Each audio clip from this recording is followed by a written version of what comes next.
warm December morning, a man was found leaning against a stone wall on a quiet beach in Australia, looking like he was just taking a peaceful nap under the summer sun. He wore a high-end suit that was perfectly pressed, his shoes were polished to a mirror shine, and his face was freshly shaven, suggesting he was headed to a gala rather than a sandy shore. But as the sun rose higher, the terrible reality began to settle in for the locals passing by.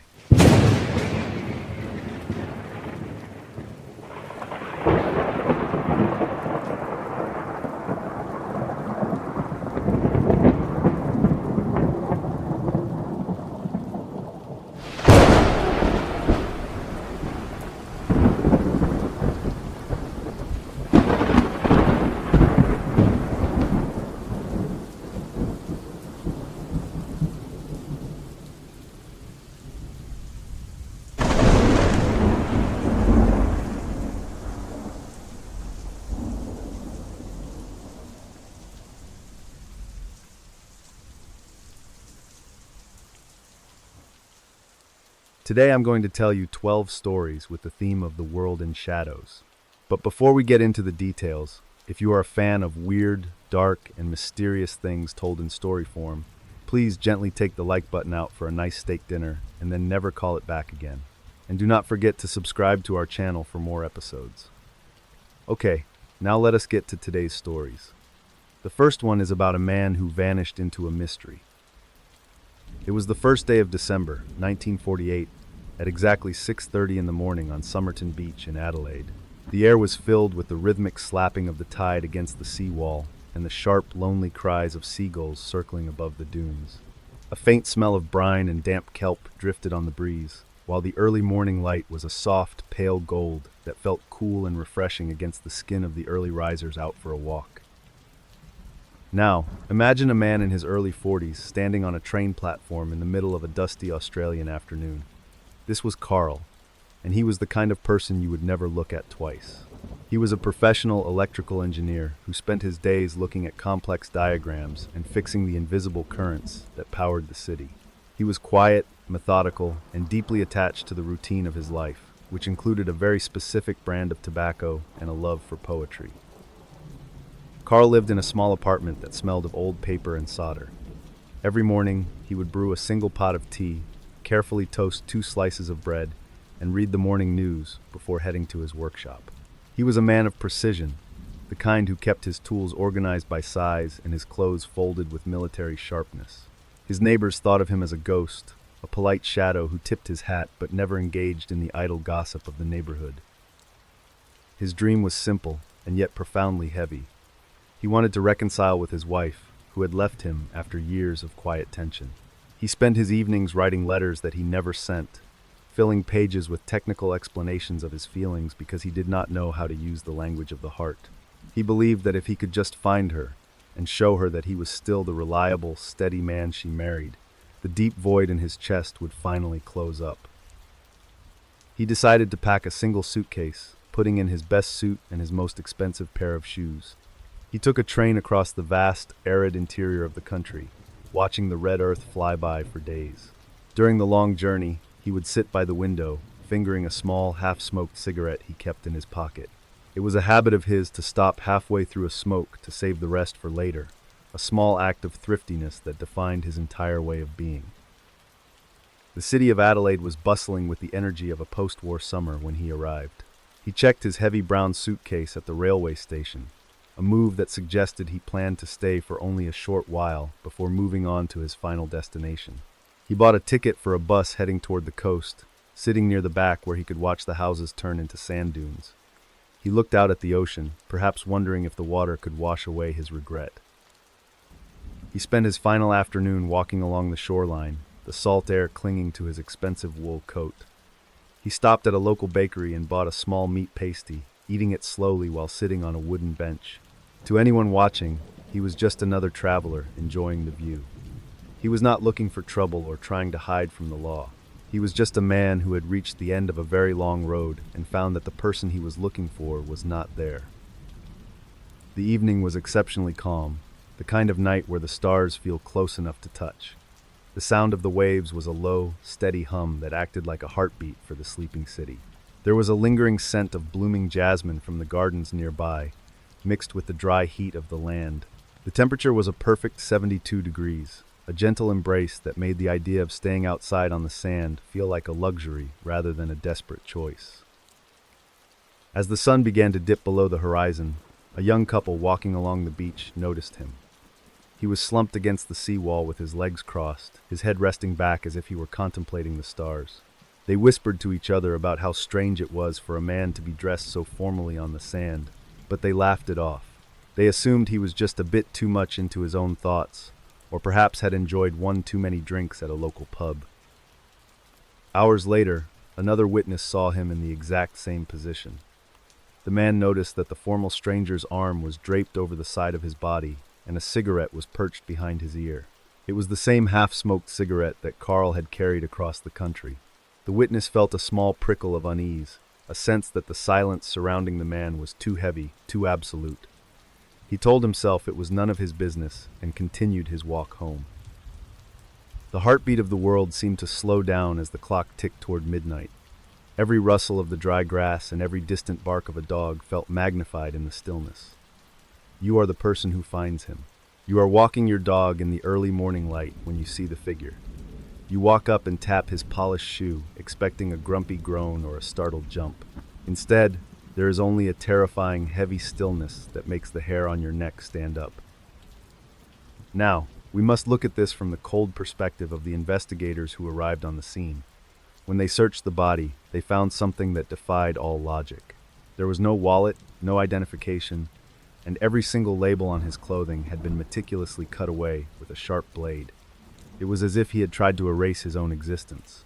The only thing they found in a tiny, hidden pocket in his trousers was a rolled-up piece of paper with 2 words on it.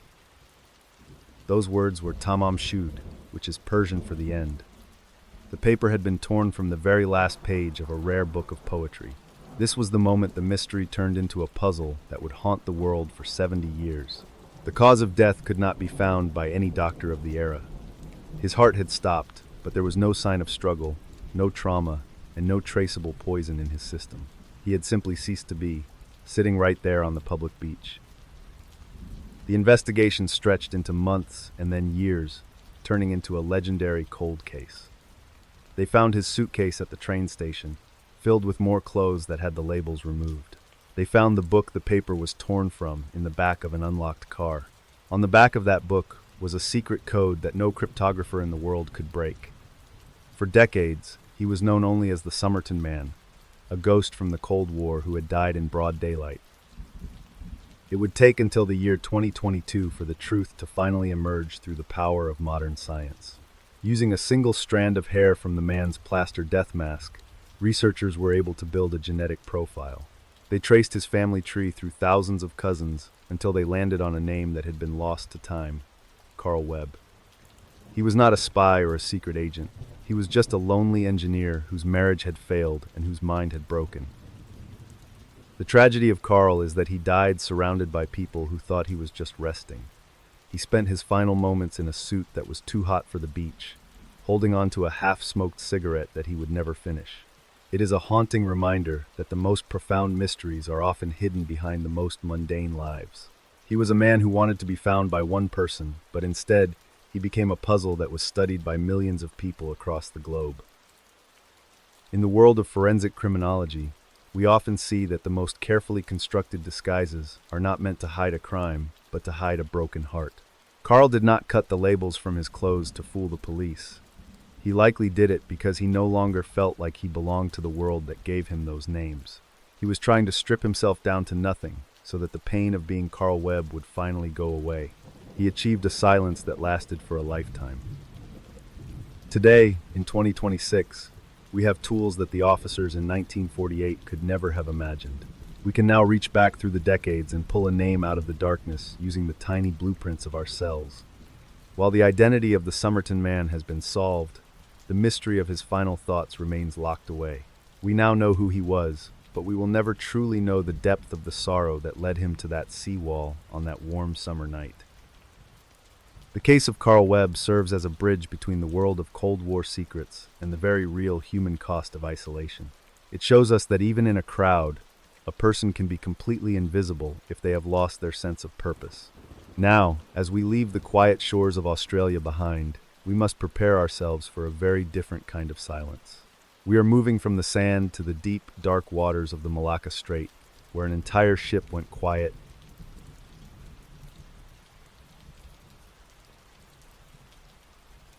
It was a humid night in February, 1948, in the middle of the Strait of Malacca. The only sound was the low, metallic hum of the radio equipment and the heavy, rhythmic slap of water against the iron hull. A thick smell of ozone and wet metal hung in the air, mixed with the salty mist of the sea. The temperature was a stifling 90 degrees, making the skin feel slick with sweat. In the corner, a light bulb flickered with a strange, uneven rhythm. Elias was 24 years old and had spent the last 3 hours hunched over his desk, his fingers moving with a practiced, nervous energy across the keys. He was a man who lived for the signal, always searching for a connection in the vast silence of the ocean. As he worked, he hummed a soft tune from his childhood, his eyes bright with the hope of a promotion that would finally allow him to buy a house for his young wife and their newborn baby girl back in Holland. He grew up in a small coastal town in the Netherlands, where the wind always smelled of fresh rye bread and cold salt water.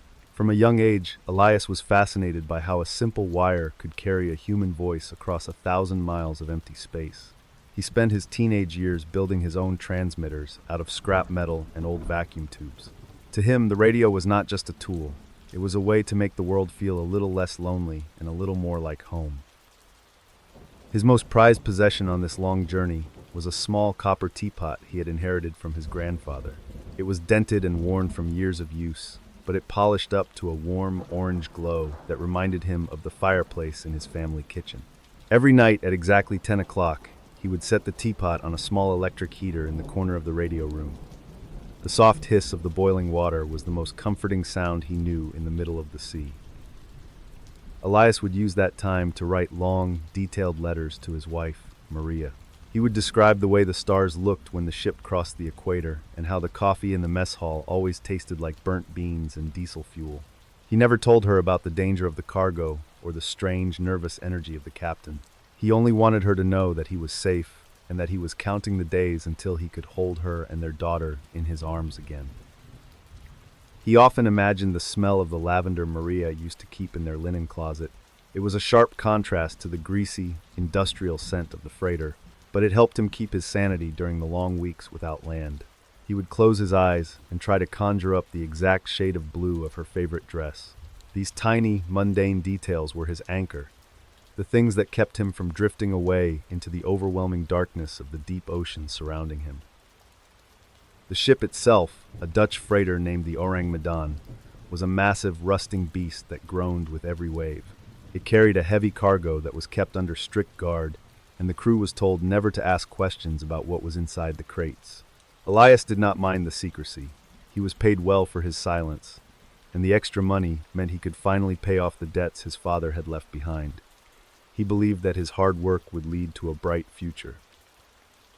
During the day, he would sit on the deck and watch the flying fish skip across the surface of the water. He enjoyed the simple camaraderie of the sailors, the way they would share stories about their hometowns and the bars they planned to visit once they reached port. There was a sense of shared purpose on the ship, a collective hope that they were all moving towards something better. Everything felt stable and predictable, a routine that felt as solid as the iron beneath his feet.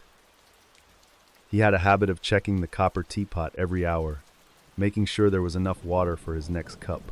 He liked the way the metal felt beneath his fingers, a solid and familiar object in a world of shifting tides. It was a small, harmless ritual that made the cramped radio room feel like his own private sanctuary. He would often talk to the teapot as if it could hear him, telling it about the house he wanted to build and the garden Maria would finally get to plant. The captain of the ship was a stern man with a deep voice that seemed to rumble from the very bottom of his boots. He rarely spoke to the junior officers, but he had a soft spot for Elias because of the young man's dedication to his post. One evening, the captain stopped by the radio room and watched as Elias polished the copper teapot. He gave a rare small smile and told Elias that a man who takes care of his tools is a man who can be trusted with anything. That compliment had stayed with Elias for weeks, filling him with a sense of pride that he had never felt before. He felt like he was finally becoming the man his grandfather had hoped he would be. He was a protector, a provider, and a vital part of a grand machine that was moving across the globe. The future seemed clear and bright, a straight line leading directly back to the arms of his family. He felt a deep sense of peace that nothing in the world could ever shatter. The night air was unusually still as the ship drifted through the heart of the strait. The ocean was like a dark mirror, reflecting the silver light of the moon with a clarity that felt almost supernatural. Elias sat in his chair, the copper teapot hissing softly in the corner, and felt a profound sense of gratitude for his life. He looked at the photo of Maria pinned to the wall and whispered a promise to be home soon. The world felt safe, warm, and full of endless possibilities. Now, a heavy silence falls over the entire freighter. The steady thrum of the engine, which had been the ship's heartbeat for weeks, suddenly stutters and dies. The lights in the radio room flicker once, twice, and then fade into a dull orange glow. Elias stands up, his heart beginning to race against his ribs. He reaches for the copper teapot, but his hand stops mid-air. A faint, bitter smell of almonds begins to seep through the vents, replacing the scent of his tea. The emergency light on the radio console begins to blink a frantic red. Elias sits back down and starts to type, his fingers trembling so hard he can barely hit the keys. He sends out a series of dots and dashes, a desperate cry into the void. All officers, including Captain, are dead, he types, his breathing becoming shallow and ragged. I die. The words feel like lead in his mind as he realizes that the connection he spent his life building is now his only way to scream. The rescue party from the Silver Star now climbs onto the deck. They hear a silence so absolute, it feels like a physical weight pressing against their eardrums. They feel a sudden, unnatural chill that cuts through the tropical heat, turning their breath into a faint mist. When they finally look toward the bridge, they see the crew members scattered like broken dolls, their eyes wide open and staring directly into the blazing sun with looks of pure, unadulterated horror on their faces. You are Elias, and the air in the tiny radio room has suddenly turned into a thick, invisible poison. You try to scream for Maria, but your throat feels like it is being filled with hot, jagged glass. Your fingers are still frozen on the telegraph key, sending out a desperate plea for help that you know no one can answer in time. You look at the door, but your legs will not move, and you are forced to watch as the light in the room begins to fade into a terrifying, final darkness. The investigation that followed was hampered by the fact that the Ourang Medan simply vanished into the sea. When the rescuers tried to tow the ship, a fire broke out in the lower hold, right where the secret cargo was kept. The ship exploded with a force that shook the ocean for miles, sinking to the bottom of the trench in minutes. The only thing the rescuers found floating in the water was a piece of charred metal that looked like the base of a copper teapot. It would turn out that the freighter was likely carrying a cargo of lethal nerve agents or potassium cyanide left over from the war. The ship was not on any official registry, which meant the men on board were effectively non-persons. The copper teapot, which had been a symbol of Elias's warmth and humanity, had likely been the first thing to melt when the chemical fire took hold. The tragedy was not just the death of the crew, but the erasure of their very existence. The ship that left no ghosts, left only a void in the ocean and a mystery that has lasted for generations. The men who died on the Ourang Medan were victims of a secret world they did not understand, their dreams of home vaporized in a single, terrifying instant. There is a dark irony in the fact that Elias spent his life trying to connect people, only to die in a way that ensured his story would be told as a ghost tale rather than a piece of documented human history. In the year 2026, modern sonar technology has mapped the floor of the Strait of Malacca with incredible precision. While many shipwrecks have been identified, the Ourang Medan remains a phantom, with no physical evidence ever being recovered from the depths. Some researchers believe the ship was a complete fabrication, while others argue it was a black market vessel that was scrubbed from the records to hide a massive international crime against humanity. The story of the Ourang Medan is a chilling reminder of how easily the truth can be swallowed by the sea when powerful interests want it to remain hidden. Elias and his copper teapot are now part of the folklore of the deep, a warning to those who travel the dark waters of the world. Now, as we leave the terrifying silence of the Malacca Strait, we move toward a different kind of darkness. We are heading to a quiet village in Hungary, where the poison was not in the cargo.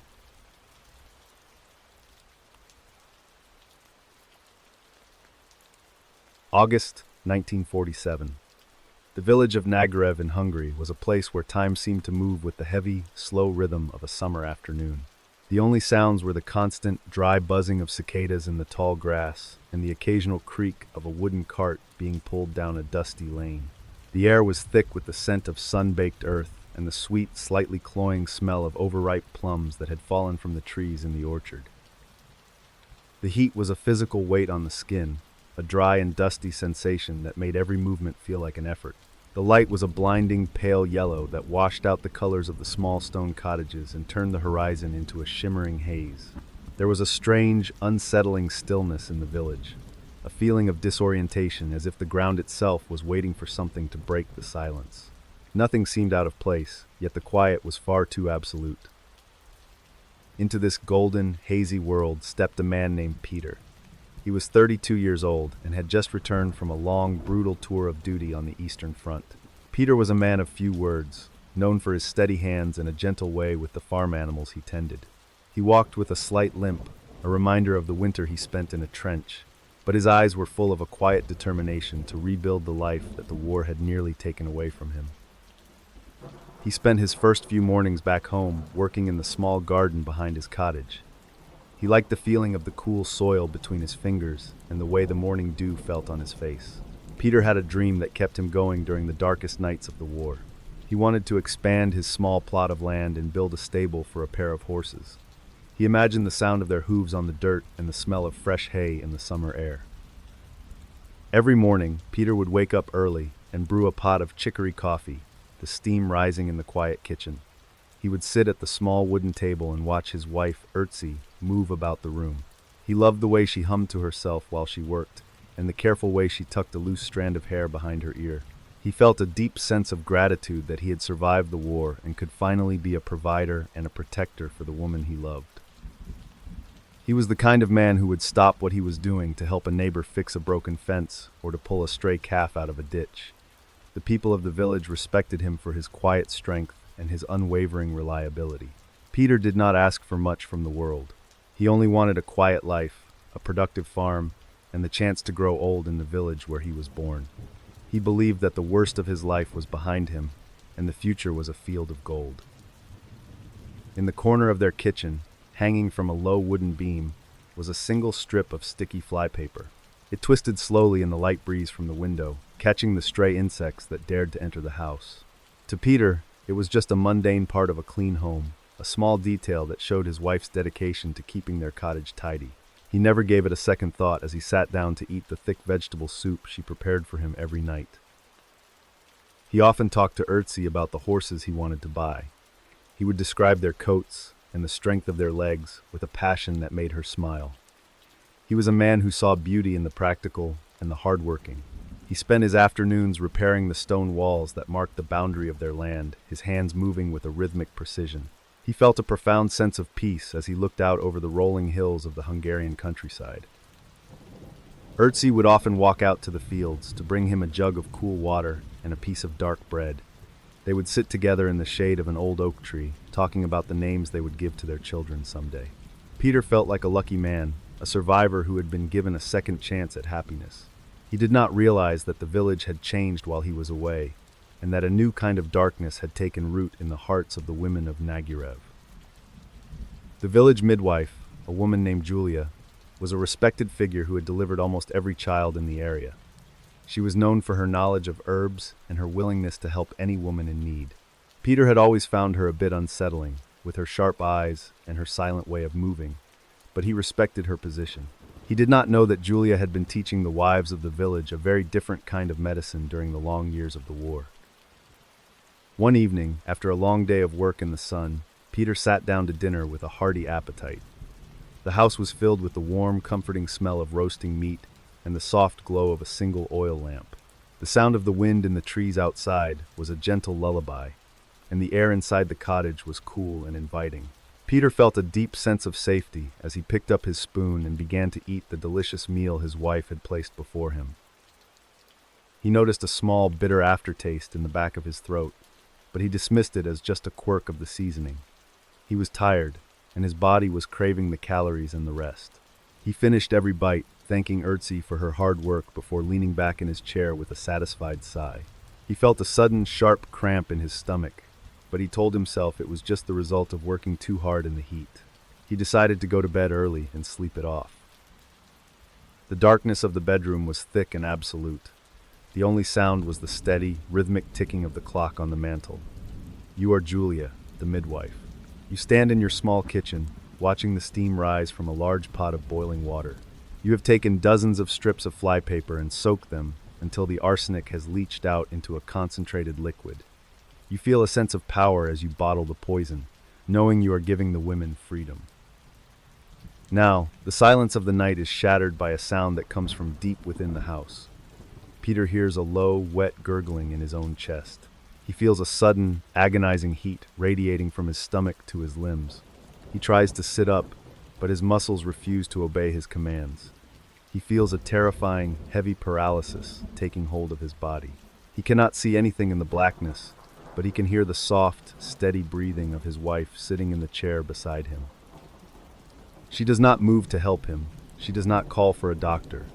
She simply sits there in the darkness, watching as his breath becomes more shallow and more labored. Peter realizes, with a jolt of pure terror, that the woman he loved has become a stranger. He tries to reach out to her, but his hand remains motionless on the quilt. The silence in the room is a physical weight, a cold and final embrace that tells him he is never going to see the sunrise again. The investigation into the deaths in Nagyrev did not begin until years later, when a letter was sent to the authorities detailing the staggering number of men who had died of heart failure.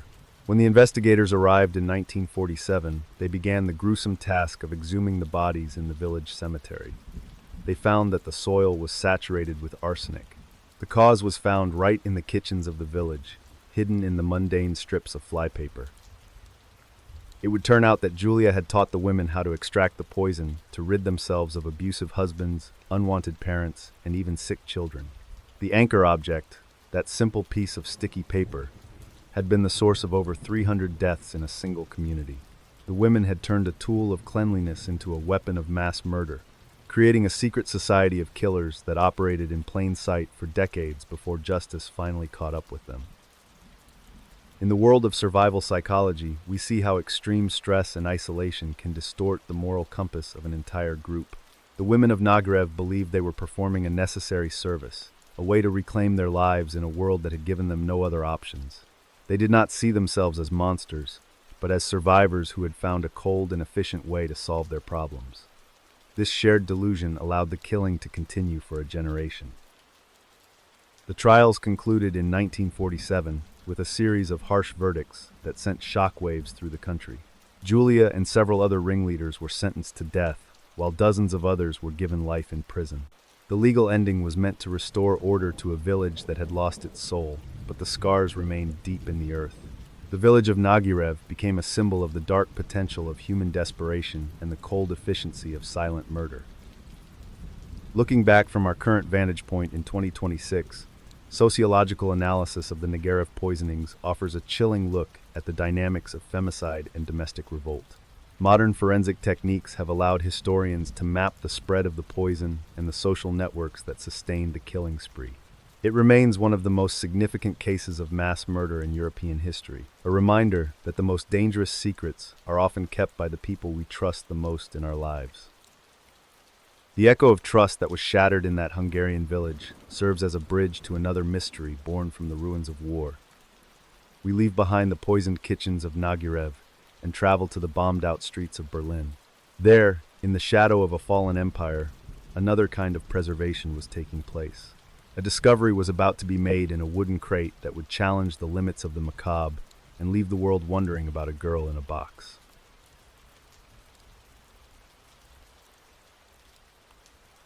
October 1947. The ruins of Berlin were a skeletal landscape of jagged brick and rusted iron that seemed to groan under the weight of the gray sky. The sound of heavy, rhythmic crunching echoed through the Tiergarten as military boots crushed layers of pulverized stone and glass. A thick smell of damp concrete and cold soot hung in the air, mixed with the faint, metallic scent of old smoke. The light was a flat, watery gray that cast no shadows. The air felt like a wet sheet against the skin, carrying a chill that seeped through wool coats and settled deep in the marrow. There was a strange, hollow quality to the wind as it whistled through the empty window frames of nearby apartment blocks. A faint, sweet scent of rotting wood drifted from a pile of collapsed beams, providing a misleading sense of organic decay in a city that felt mostly like a tomb.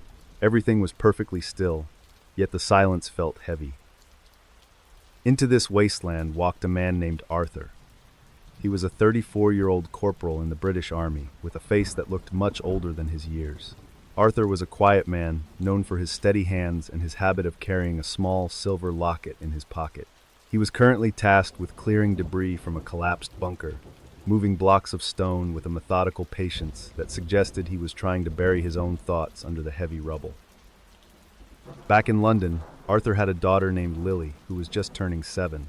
He spent his nights in the barracks writing long, colorful letters about the brave soldiers and the strange sights of the city, carefully omitting the grim reality of the ruins. He lived for the moment he could return home to the smell of her favorite strawberry jam and the sound of her giggling as she jumped on his bed. His dream was to buy a small house with a garden for her to play in. He often thought about the morning he left for his deployment. He remembered the way the sunlight hit the kitchen table and the exact pattern of the lace curtains Lily liked to hide behind. He could still feel the weight of her small hand in his as they walked to the train station. Arthur was a man who noticed the small things, the way a person's eyes would crinkle when they smiled, or the specific way the wind would catch a loose thread on a child's coat. His most precious memento was a frayed silk ribbon that Lily had given him on his last day. It was a pale, dusty pink color, and he kept it tucked inside the pocket of his uniform, right next to his heart. Whenever the work in the ruins felt too overwhelming, he would reach into his pocket and feel the soft, smooth texture of the fabric. It was his anchor, a tiny piece of home that reminded him that there was still beauty and softness in a world that felt so hard. Arthur was the kind of soldier who would share his chocolate rations with the local children, even when his own stomach was growling with hunger. He had a reputation for being the one who would stay behind to make sure every stone was checked and every corner was clear. His officers trusted him because he never rushed a job and he never complained about the cold. He believed that by cleaning up the ruins of Berlin, he was somehow making the world safer for Lily. He spent his afternoons exploring the hollowed-out bunkers that dotted the park, looking for anything that might pose a danger to the civilians. He found beauty in the way the moss grew over the scorched concrete and the way the birds would return to the trees despite the scars of the war. He felt a deep sense of peace in these moments of quiet observation, a feeling that life was slowly returning to the earth. The world felt manageable when he took it one stone at a time. One morning, Arthur sat on a fallen pillar and shared a pot of tea with his sergeant. They talked about the football scores back home and the books they wanted to read when they were finally discharged. The air was filled with the warm, earthy smell of the tea and the sound of distant laughter from a group of workers. For a few minutes, the war felt like a distant memory, replaced by the simple comfort of companionship and the steady warmth of the metal cup in his hands. He had a habit of stroking the silk ribbon in his pocket while he listened to the others talk. It was a soothing motion that helped him focus on the present moment. He imagined Lily wearing a new dress with a matching ribbon in her hair, running through the tall grass of a London park. He felt a profound sense of gratitude for his family, a warmth that acted like a shield against the damp Berlin fog. He believed that his future was waiting for him just across the channel. The workday was nearing its end when Arthur decided to check one final section of a bunker near the edge of the Tiergarten. The interior was cool and dark, smelling of old paper and stale air. He moved his flashlight across the walls, watching the shadows dance over the cracked tiles. He felt a sense of calm accomplishment, knowing that he had done a good day's work and was one step closer to going home. The silence in the bunker was peaceful and inviting. He noticed a small glint of light in the corner of the room, near a pile of discarded crates. He assumed it was just a piece of broken glass or a discarded tin can reflecting his flashlight. He walked over to investigate, his boots clicking softly on the concrete floor. There was nothing alarming about the sight, just a small bit of shine in a world of dust. He reached down to move a piece of wood out of the way, expecting to find nothing more than a few old documents. Now, a strange feeling of coldness begins to spread through the small bunker. The steady sound of Arthur's own breathing seems to grow louder, filling the space with a rhythmic, heavy thud. He notices a wooden crate tucked behind a support beam. It is not like the other crates. It is made of polished cedar and is perfectly preserved, looking out of place in the damp ruins. He reaches out to touch the lid, and the wood feels unnervingly smooth and warm to the touch. Arthur lifts the lid of the cedar box, expecting to find medical supplies or perhaps some hidden valuables. Instead, he sees a young girl lying inside. She looks to be about 7 years old, the same age as his Lily. She is wearing a clean white dress and her hands are folded neatly over her chest. Her skin is a perfect ivory white and her hair is brushed into soft golden curls. She looks like she is just sleeping, waiting for someone to gently wake her up. The silence in the bunker is now absolute. Arthur stands frozen, his heart hammering against his ribs like a trapped bird. He waits for her chest to rise, for her eyes to flutter open, for her to make even the slightest sound, but there is nothing. The air in the small room smells faintly of chemicals and old roses, a scent that makes his stomach turn. He looks at her face and realizes with a jolt of pure terror that she is not sleeping. She is a statue of flesh. You are Arthur, and you are staring into the face of a nightmare that has no name. You want to reach out and touch her cheek to see if she is as cold as she looks, but your hand is paralyzed by a sense of profound wrongness. You think of your own daughter back in London, and you feel a wave of nausea wash over you. The beauty of the girl in the box is more terrifying than any wound you saw on the battlefield, because it is a beauty that was created by a monster. The investigation that followed was one of the most macabre in the history of the occupation. British medical officers examined the girl and found that she had been perfectly embalmed, her body treated with a sophisticated blend of chemicals that had preserved her every feature. There were no marks of violence, no signs of struggle. She had simply been turned into a masterpiece. The crate was a custom-made display case, designed to keep her hidden in the darkness. It would turn out that the girl was never identified. She became a ghost of the ruins, a symbol of the bizarre and rogue science that had flourished in the medical underground of post-war Berlin. The anchor object, the silk ribbon Arthur found in his own pocket, was mirrored by the ribbon used to tie the girl's hair. The embalmer had used a similar piece of silk to complete his work, a detail that suggested he viewed the child not as a human being, but as a project. In the world of forensic biology, we see how the desire for preservation can cross the line into the truly pathological. The person who did this to the girl was not looking to save a life, but to stop time itself. They wanted to capture a moment of innocence and hold on to it forever, regardless of the cost to the child's dignity. The girl in the box was a victim of a mind that saw the world as a collection of specimens rather than a community of living souls. The investigation was eventually closed with no arrests. The embalmer vanished into the chaos of the rebuilding city, leaving behind a legacy of chilling precision and absolute silence. Arthur returned home to London, but he could never look at Lily's ribbons the same way again. The legal ending of the case was a quiet filing of papers, but the haunting fate of the memory remained with every soldier who stood in that bunker. The girl was buried in an unmarked grave. Now, decades later in the year 2026, researchers are still combing through declassified records of the Berlin medical underground, looking for any mention of a rogue scientist with the skills to perform such a feat. New theories suggest the girl may have been the child of a high-ranking official, preserved in a moment of grief that turned into a macabre obsession. The box remains a legend of the Tiergarten, a story of a beauty that was born from the darkest depths of the ruins. The survival reversal of the girl in the box serves as a bridge to a different kind of obsession found across the ocean. We leave behind the cold bunkers of Berlin and travel to the wealthy estates of Nyack, New York. There, the desire for eternal life and spiritual enlightenment led a group of seekers into the arms of a man who promised them the stars. But in the silence of his mansion, a disciple was about to find that some secrets are better left in the dark. September 1947. It was 10 o'clock in the evening in the river town of Nyack, New York. The air was filled with the rhythmic, silver chime of a small brass bell echoing through the hallways of a sprawling stone mansion. A heavy, cloying scent of sandalwood and aged patchouli drifted from the open windows, mixing with the cool, damp breeze coming off the Hudson River. The hallways were bathed in the flickering, warm glow of hundreds of beeswax candles. A soft, white mist began to roll in from the water, creeping across the manicured lawns and wrapping around the base of the ancient oak trees. It created a strange sense of isolation, making the massive estate feel as though it had been lifted out of the modern world and placed into a different dimension. Everything felt profoundly still and sacred, yet the way the candle flames danced in the draft suggested a restless energy that was just out of sight. Clara was a 38-year-old woman with a regal bearing, who was currently kneeling on a silk cushion, carefully polishing a small brass incense burner.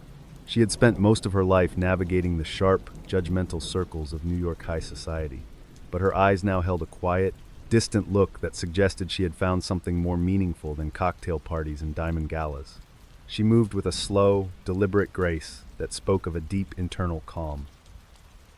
She grew up in a world of silver spoons and velvet curtains, where every word was a social maneuver and every smile was a calculated risk. After the long, terrifying years of the war, Clara felt a profound emptiness that no amount of wealth could fill. She was a woman who noticed the way the light changed at dusk and the way a single note of music could make her chest ache. She was searching for a silence that was not empty, but full of a secret, universal wisdom. Her dream was to eventually open a sanctuary of her own, a place where people from her world could shed their titles and their troubles to find true enlightenment. She spent her nights studying ancient texts and practicing the complex breathing exercises taught by her mentor, a man known to the world as the Great Aung. Clara believed that she was on the verge of a spiritual breakthrough that would allow her to leave her physical body and explore the cosmos. Clara was the kind of person who would spend hours tending to the flowers in the mansion's courtyard, talking to the petals as if they were old friends. She was deeply compassionate, often giving away her expensive jewelry to those she felt were in spiritual need. The other members of the Tantric order saw her as a pillar of sincerity and devotion. She believed that the path to the stars was paved with kindness and the absolute release of the ego. In her private chambers, she kept a small brass incense burner that she had purchased on her first day at the estate. It was a simple, elegant object with intricate carvings of lotus flowers around the base. To Clara, it was a symbol of her own purification, a tool that helped her clear the air and focus her mind before her nightly meditations. She never suspected that the sweet, heavy smoke it produced was doing anything other than calming her restless spirit. She often sat for hours in the quiet library of the mansion, listening to the great Aung speak about the hidden powers of the human mind. He was a charismatic man with a deep, melodic voice that seemed to vibrate in the very bones of his listeners. Clara felt a profound sense of safety and belonging in his presence, a feeling that she had finally found the father figure she had been missing her entire life. She felt that her future was written in the stars. The daily routine at the Nyack estate was designed to create a sense of absolute peace and detachment from the outside world. Every morning began with a communal tea ceremony in a room overlooking the river, where the only sound was the soft bubbling of water and the distant call of a heron. The light in the room was always a soft, ethereal blue, and the air smelled of dried jasmine and mountain herbs. Clara felt completely insulated from the chaos of the city. She had a habit of keeping her brass incense burner lit throughout the day, believing that the constant fragrance helped maintain her spiritual vibration. It was a harmless, repetitive action that gave her a sense of control and purpose. She would often close her eyes and imagine the smoke carrying her prayers up through the ceiling and out into the vast, midnight sky. She felt a deep sense of gratitude for the life she had found within the walls of the mansion. The evening was exceptionally quiet as the members of the order gathered for a special midnight ritual. The Hudson River was like a black silk ribbon, reflecting the cold, distant light of the moon with a clarity that felt almost supernatural. Clara sat on her cushion, the brass burner hissing softly beside her, and felt a wave of profound joy wash over her. She looked at the great Aung and felt a sense of absolute trust that he was leading her to the truth. Now, a strange, heavy weight begins to settle over the entire room. The chanting of the other disciples, which usually felt like a comforting embrace, starts to sound distorted and far away, like it is being heard through a thick layer of water. Clara tries to take a deep breath, but her lungs feel like they are being filled with heavy, wet sand. She looks down at her hands and realizes they are resting in her lap with a stillness that is not her own. The light of the candles begins to stretch and blur, turning the room into a kaleidoscope of dancing shadows. She sees a high-ranking member across the room sitting in a meditative pose that is too perfect, too absolute. The man's eyes are open, but they are fixed on a point that does not exist. a cold, sharp realization pierces through Clara's fog. This is not the peace she was promised. This is something much older and much more dangerous than enlightenment. You are Clara, and the air in your lungs has turned into a cold, paralyzing stone. You try to call out to the great to tell him that something is wrong, but your tongue feels like a heavy piece of lead in your mouth. You are trapped inside your own body, forced to watch as the room begins to spin and the faces of your friends turn into terrifying, pale masks. You realize that the tea you drank was not meant to open your mind, but to lock your soul away. The investigation that followed was a descent into a world of ritual poisoning and sophisticated blackmail. When local authorities finally entered the estate after a series of reports about missing socialites, they found a scene that defied all explanation. Several members were found in states of deep catatonia, their bodies preserved in perfect poses while their minds were lost to the drugs. The great claimed they were merely experiencing astral projection.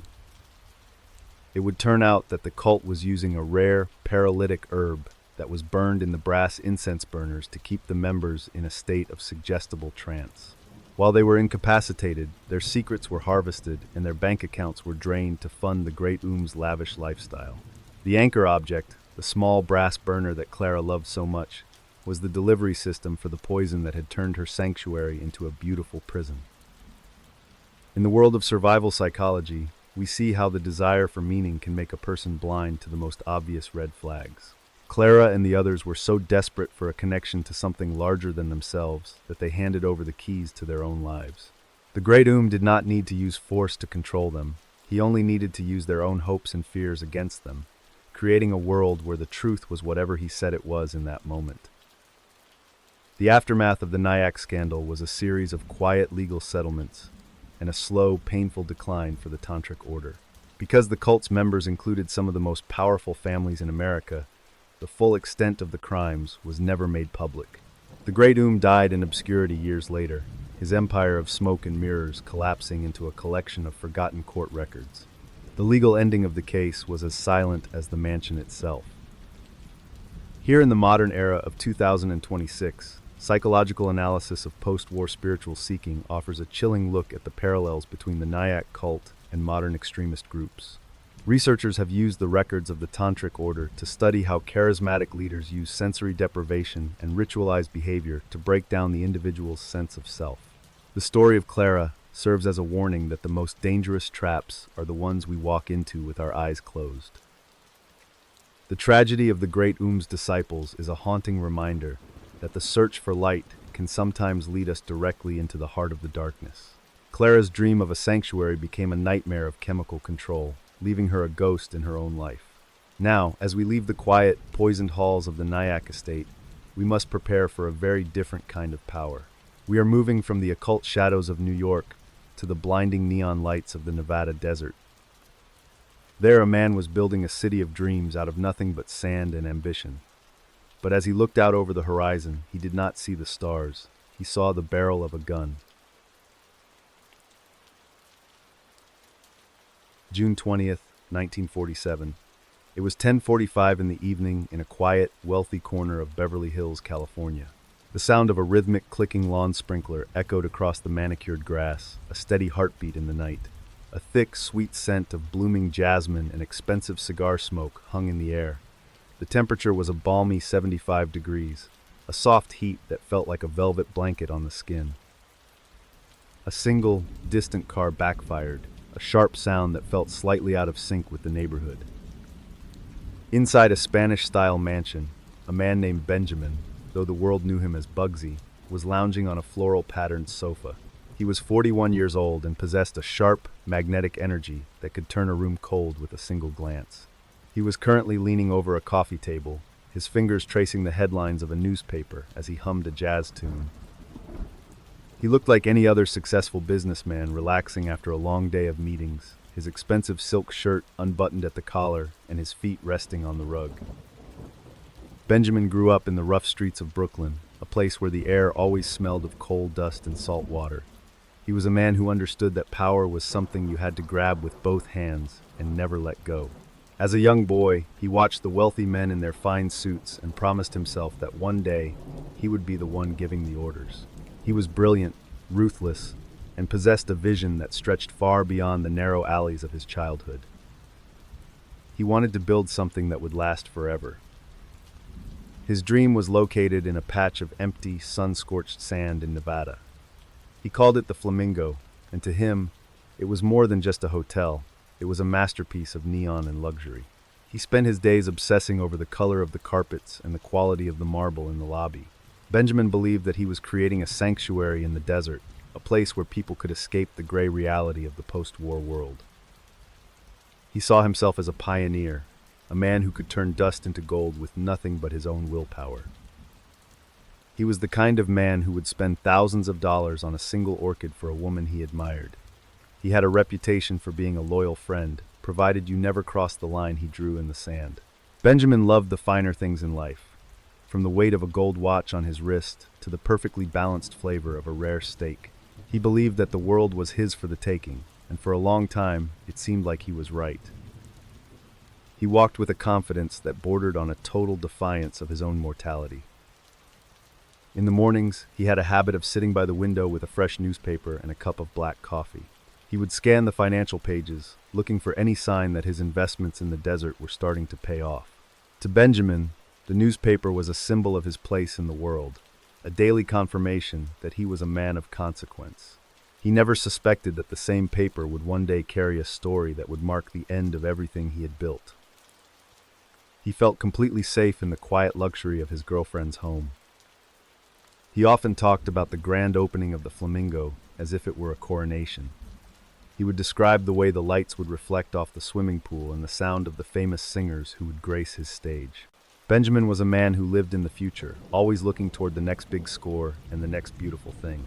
He believed that his friends in the syndicate understood his vision and would support him no matter how high the costs climbed. He felt a deep sense of belonging in the world of high stakes and high rewards. During his rare moments of downtime, he would walk through the gardens of the Beverly Hills estate, admiring the way the moonlight hit the palm trees. He enjoyed the silence of the night, a sharp contrast to the chaotic noise of the casinos and the construction sites. There was a sense of peace in the desert air that he couldn't find anywhere else. He believed that he had finally achieved the life he had dreamed of as a boy in Brooklyn. Everything felt solid and secure, a fortress built on a foundation of money and respect. He had a habit of checking the locks on the doors every night, a remnant of his early days on the streets. It was a mundane ritual that gave him a sense of control over his environment. He liked the solid click of the deadbolt and the feeling of the heavy wood beneath his hand. Benjamin was a man who understood the value of security, but he also believed that his reputation was his strongest shield. He felt that as long as he was the man who built the dream, no one would dare to wake him up from it in a violent way. The illusion of security is often the most dangerous thing we can build, as it blinds us to the threats that are already inside the house. Benjamin was a man who lived by the gun, yet he sat with his back to an open window in the middle of a city where every shadow held a secret. He was so focused on the horizon of the desert that he forgot to look at the shadows on his own lawn. He believed that he was the hunter, never the prey. This absolute confidence was the very thing that allowed the world to creep up behind him. The night was exceptionally clear, the kind of night where the stars look like diamonds scattered on a black velvet cloth. The sound of a distant piano drifted from a neighbor's house, playing a slow, melancholic melody. Benjamin sat on the sofa, the morning newspaper still clutched in his hand, and felt a wave of profound satisfaction wash over him. He looked at the photo of the flamingo on the table and smiled, knowing that his legacy was secure. The world felt quiet, warm, and full of endless promise for the man who had it all. Now, a sharp, metallic crack shatters the stillness of the living room. It is followed by a series of rapid, rhythmic pops that sound like a heavy hammer hitting a stone wall. Benjamin feels a sudden, searing heat in the back of his head, a white-hot flash that blinds him instantly. He hears the sound of glass rain falling onto the hardwood floor, a shimmering, high-pitched noise that seems to go on forever. He tries to reach for the newspaper, but his fingers lose their grip, and the pages flutter to the ground like dying birds. The room is suddenly filled with the smell of cordite and shattered glass. Benjamin feels a terrifying, heavy weight pressing down on his chest, making it impossible to breathe. He cannot see anything in the sudden darkness, but he can hear the frantic barking of a dog in the distance. He tries to stand up, but his legs are like water, and he collapses back onto the floral cushions. The silence that follows is absolute and final, a cold embrace that tells him the dream of the desert is over before it even truly began. You are the person sitting in the shadows of the hibiscus bushes across the street. You are holding a .30 caliber military carbine, the cold steel of the barrel resting against your cheek. You watch through the scope as the man on the sofa turns a page of his newspaper. You breathe out slowly, focusing on the center of his head. You pull the trigger 9 times in rapid succession, watching as the glass shatters and the figure inside slumps forward. You feel no regret, only the cold satisfaction of a job professionally done. The investigation that followed was a masterclass in professional silence. When the police arrived at the mansion, they found a scene of clinical destruction. 9 rounds had been fired through the window, 2 of them striking Benjamin in the head with such force that one of his eyes was found on the other side of the room. There were no fingerprints, no witnesses, and no one willing to talk. The man who had built the most famous hotel in the world had been erased in his own living room by a ghost with a rifle. It would turn out that the hit had been ordered by Benjamin's own childhood friends, Lucky Luciano and Meyer Lansky. They had watched as the costs for the Flamingo spiraled out of control and began to suspect that Benjamin was skimming money from the top. The anchor object, the morning newspaper he was reading, was found soaked in his own blood on the floor. It was a grim reminder that in the world of the syndicate, loyalty ended where the profit margins began. The man who dreamed too big had become a liability that had to be liquidated. In the world of criminology, we see how the most public figures are often the most vulnerable to the shadows. Benjamin believed his fame and his vision made him untouchable, but to the men who controlled the money, he was just another line on a balance sheet. The hit was not an act of passion, but a business decision made in a smoke-filled room thousands of miles away. The tragedy was not just the death of the man, but the realization that the world he helped build was the same one that ultimately demanded his life in exchange. The aftermath of the Bugsy Siegel hit was the beginning of a new era for Las Vegas.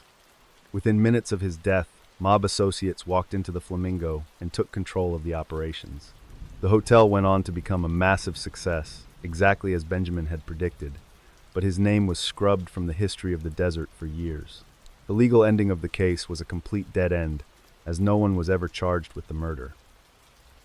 The killer vanished into the night, leaving behind only the shattered glass of a broken dream. Bringing us to the present year, 2026, forensic ballistics analysis has revisited the crime scene in Beverly Hills using modern digital mapping. Researchers have determined that the angle of the shots was so precise that the shooter must have been a trained military sniper.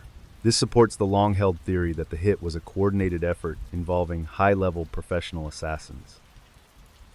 While the identity of the shooter remains a mystery, the cold efficiency of the act continues to fascinate those who study the dark history of the American mob. Dark irony of Benjamin's death is that he was killed at the very moment his dream was finally coming true. He died in a house that wasn't his, reading a paper that would soon announce his own demise. He was a man who wanted to be remembered as a king, but he ended up as a cautionary tale for those who forget that the shadows always catch up to the light. Now, as we leave the bloody floral sofa of Beverly Hills, we move toward a different kind of corporate murder. We are traveling across the ocean to the gray streets of Paris, where the black market wasn't selling chips or rooms. They were selling the very life force that keeps us all alive.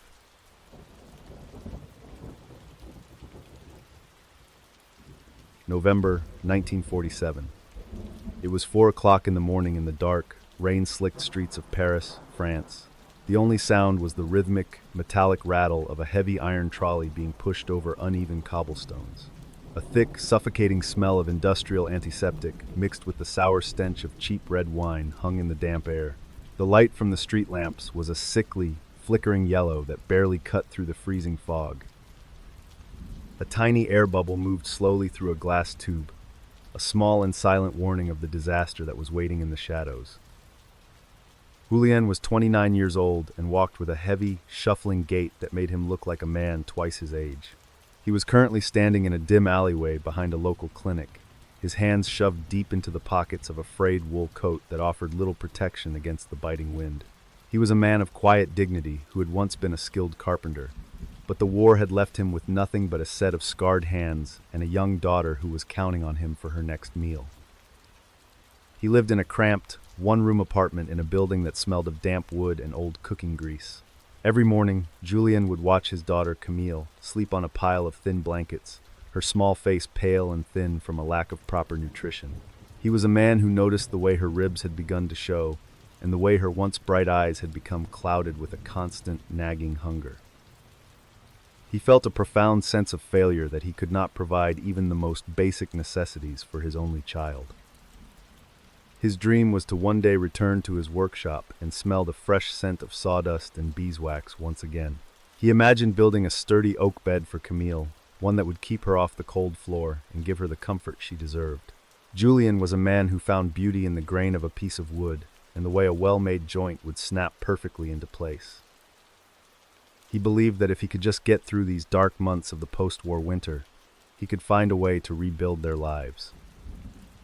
Julian was the kind of father who would spend his last few centimes on a tiny piece of chocolate for Camille, even if it meant he would go without food for another day. He had a reputation among the other men in the neighborhood for being a man of his word, someone who would never steal or lie, no matter how desperate the situation became.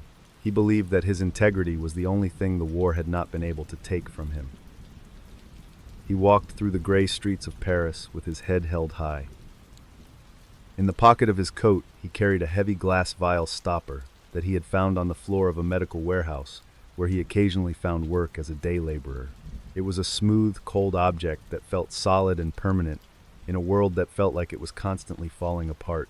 To Julien, the stopper was a lucky charm, a small piece of a world where things were clean, orderly, and full of purpose.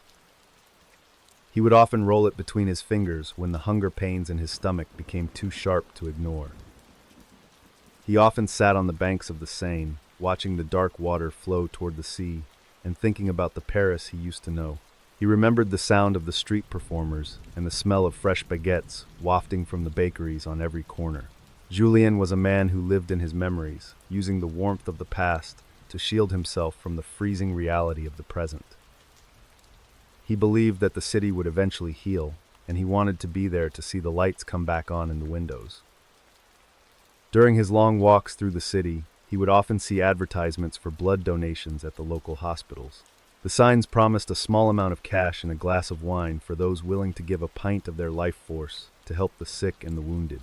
To Julien, it seemed like a fair trade, a way to use his own body to provide for Camille without having to beg or scavenge in the black markets.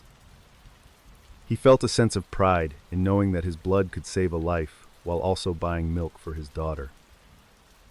He had a habit of checking the glass stopper in his pocket every time he entered a clinic, a small ritual that made him feel like he was part of the medical profession. He liked the clinical smell of the wards and the quiet, efficient way the nurses moved between the beds. It was a world that made sense to him, a place where people were cared for and where science was used to fight back against the darkness. Julien felt a deep sense of peace whenever he was lying on the thin cot, watching his blood fill the glass bottle. The staff at the hospital knew him as a regular donor, a quiet man who never complained and always thanked them for the small glass of wine they provided afterward. He was a reliable source of a precious commodity, and the nurses appreciated his steady presence in a city that was often chaotic and unpredictable. Julien felt like he was doing his part to help Paris recover, a small but vital cog in a massive, life-saving machine. He believed that his future was secure as long as he stayed healthy and strong. The evening was exceptionally cold as Julien made his way to a private clinic in a quiet part of the city. The sky was a deep, bruised purple, and the stars were hidden behind a thick layer of clouds that promised snow before morning. He sat in the waiting room, the glass stopper warming in his hand, and felt a wave of profound gratitude for the few coins he was about to earn. He looked at a poster on the wall and smiled, knowing that Camille would have a warm meal tonight. The world felt safe and predictable. Now, a strange, hollow feeling begins to spread through Julien's limbs as he watches the nurse prepare the needle. The room, which usually felt like a sanctuary of health and order, suddenly feels cold and sterile in a way that makes the hair on his neck stand up. He notices that the glass bottle she is using looks slightly different from the ones he has seen before. The liquid inside is not the deep, rich red he expects, but a pale, thin pink that looks almost transparent in the dim yellow light of the ward. The sound of the nurse's footsteps on the tile floor seems to echo with an unnatural, heavy thud that vibrates in Julian's chest. He tries to speak, to ask if something is wrong with the equipment, but his throat feels tight and dry. He watches as the needle enters his arm, but he feels no pain, only a sudden and terrifying sensation of coldness that travels up his shoulder. He looks at the glass bottle and realizes with a jolt of pure terror that the fluid inside is moving far too quickly, as if it has no weight. Now, we must look at this from the perspective of a young nurse named Sophie. You are standing over a patient who has just received a transfusion, and you are waiting for his color to return. But instead of the healthy glow of life, his skin begins to turn a terrifying grayish blue that you have never seen before. You look at the IV bag and your heart stops.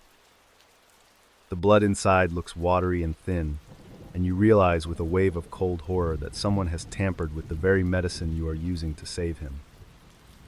The investigation that followed was a descent into a world of corporate greed and criminal desperation that shocked the entire nation of France. When authorities raided a warehouse on the outskirts of Paris, they found thousands of glass vials that had been filled with a mixture of salt water and a tiny amount of diluted human blood. The criminal ring had been harvesting blood from the destitute and even the deceased, paying them in cheap wine and then selling the tainted fluid to hospitals at a massive profit. It would turn out that dozens of patients had died from severe anemia and infections because the blood they received was nothing more than salt water. The anchor object, the glass vial stopper Julian carried, was identified by investigators as belonging to the specific batch of faulty equipment used by the gang. The criminals had not only stolen the life force of the poor, but had used the very tools of medicine to deliver a death sentence to the vulnerable. The stopper was a silent witness to the betrayal of a city. In the world of criminology, we see how the breakdown of social structures in the wake of war can create a vacuum where morality is replaced by the pursuit of profit at any cost. The men who ran the blood scandal did not see their victims as human beings. They saw them as biological resources to be exploited. They turned the most sacred act of giving into a cold, calculated murder, proving that the black market could corrupt even the most essential elements of human survival and trust.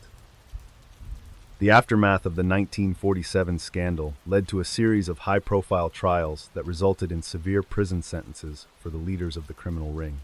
The French government was forced to completely overhaul the regulations governing blood donations and medical supplies, leading to the creation of a nationalized system that prioritized safety over profit. The legal ending was a victory for the victims, but the trust of the public in the medical profession had been shattered for a generation. Through the contemporary lens of 2026, we look back at the black market blood scandal as a foundational moment in the history of modern medical ethics. The tragedy in Paris led to the development of international protocols for the handling and testing of human tissue, ensuring that a crime of this scale can never happen again in a developed society. Researchers use the case to study the impact of economic desperation on public health, a reminder that the safety of the community depends on the protection of its most vulnerable members. The dark irony of Julian's story is that his desire to save his daughter led him directly into the hands of the people who were poisoning his city. He was a man who believed in the integrity of the system, only to find that the system had been hollowed out from the inside.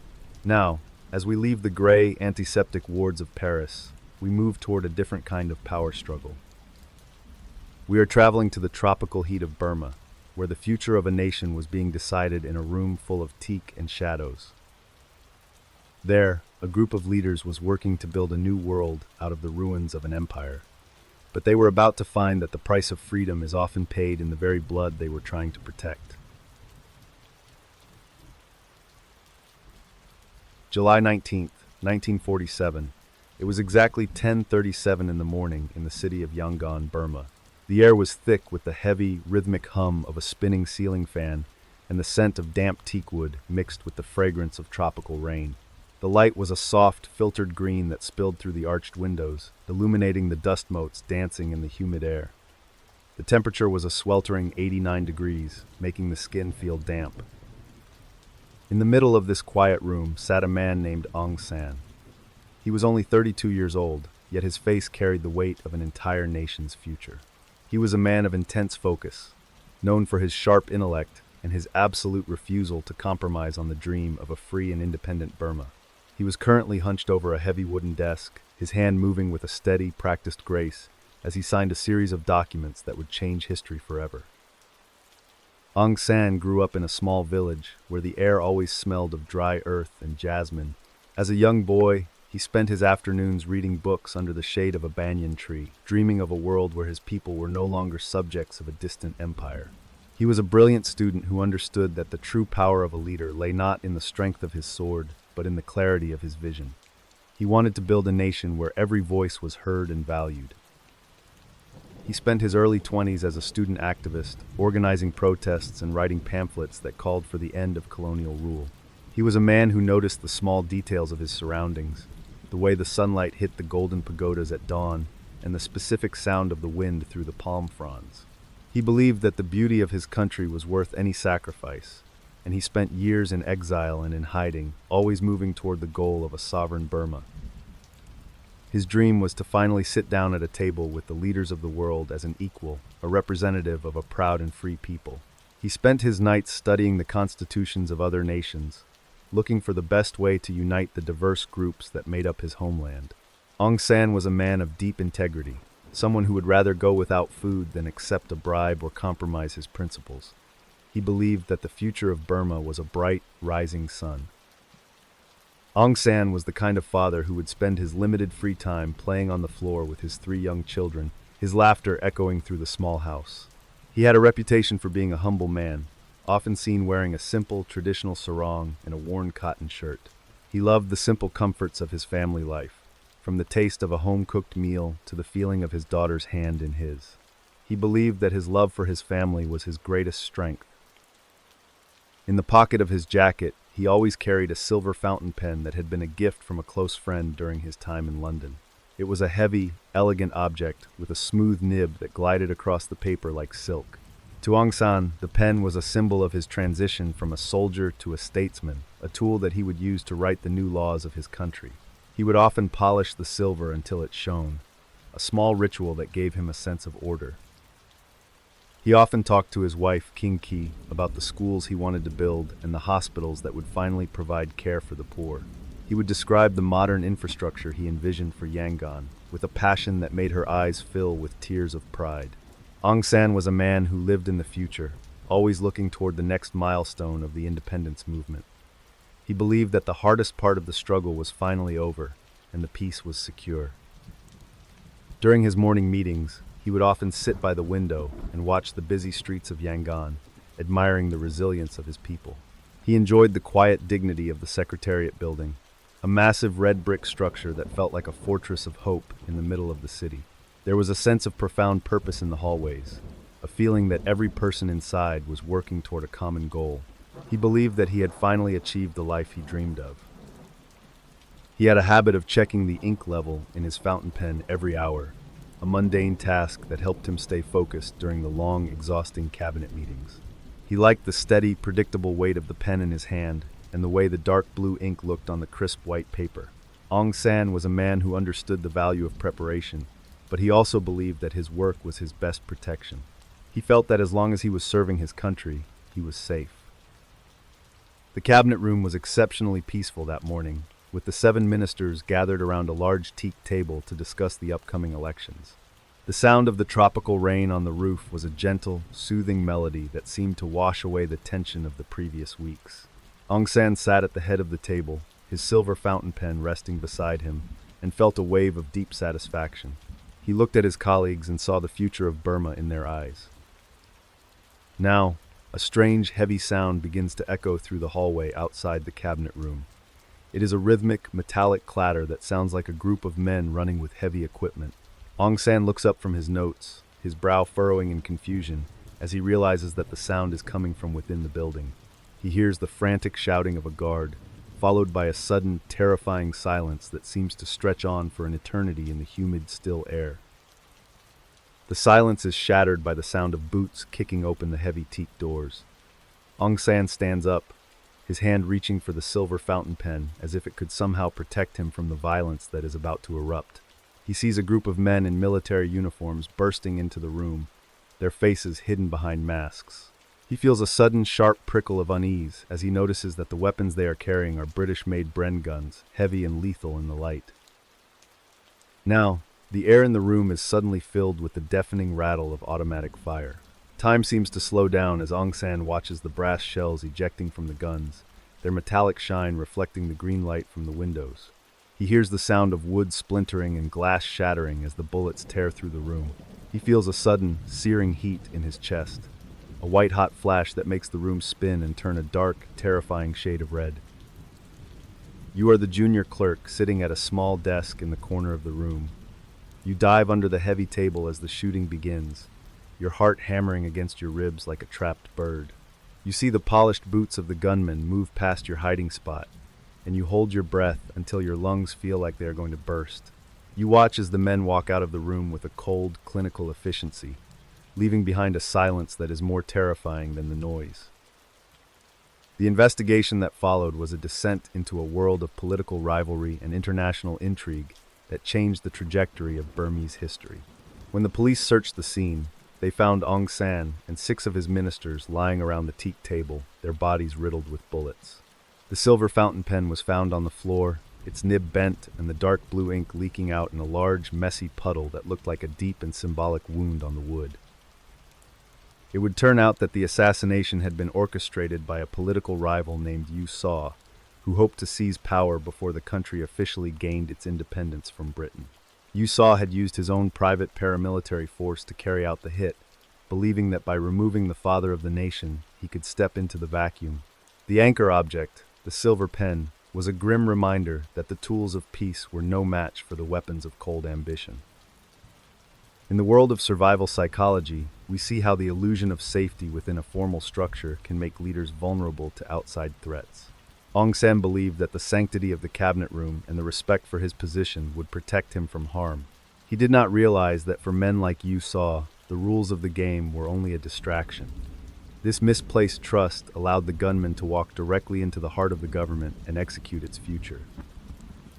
The aftermath of the July 19th massacre was a wave of national grief and political chaos that lasted for decades. While the country did gain its independence in 1948, the loss of Aung San meant that the unifying force of the nation was gone. The military junta eventually took control, leading to a long era of isolation and conflict that he had worked so hard to prevent. The legal ending of the case was the execution of Yu Saw, but the damage was done. As we reflect on this in 2026, declassified documents from the British archives have shed new light on the source of the weapons used in the assassination. Research into the serial numbers of the Bren guns has suggested that low-level colonial officials may have provided the equipment to Yu Saw's men in an attempt to destabilize the independence movement. While the full extent of the conspiracy remains a subject of debate, the role of external forces is now undeniable. The tragedy of Aung San is a haunting reminder that the price of freedom is often paid by those with the most integrity. He was a man who died with a pen in his hand, trying to build a world based on words rather than weapons. His legacy remains a beacon of hope for the people of Myanmar, a symbol of the nation that could have been. Now, as we leave the teak shadows of Yangon, we move toward a different kind of sacrifice in a neighboring land of ancient traditions. There, a man of peace was walking toward a prayer meeting, his heart full of a message of non-violence for a world that was tearing itself apart. But as he looked out at the crowd, he did not see a blessing. He saw the final moment of his journey. January 30th, 1948, 5:17 in the afternoon, New Delhi, India. The air was filled with the soft, rhythmic chanting of prayers and the dry, rustling sound of 1,000 feet moving across the dusty garden of Birla House. A heavy scent of marigolds and jasmine drifted on the cooling evening breeze, mixed with the faint smell of wood smoke from distant cooking fires. The light was a deep, golden amber that felt warm on the skin. Into this sacred space walked a man named Mohandas. He was 78 years old, with a frail body that seemed almost translucent in the fading sunlight. He was leaning gently on the shoulders of his two grandnieces, his feet moving in a slow and steady rhythm on the grass. He was wearing a simple, hand-woven white cloth and a pair of wire-rimmed spectacles that caught the light as he nodded to the people who had gathered to receive his blessing. Mohandas was a man who had spent his entire life trying to find the truth in the middle of a world of chaos. He grew up in a small town by the sea, where the sound of the waves always reminded him of the vastness of the human spirit. As a young man, he had been a lawyer, but he soon realized that the laws of men were often cold and unjust. He chose instead to follow the laws of the heart, advocating for a path of non-violence that would eventually change the world.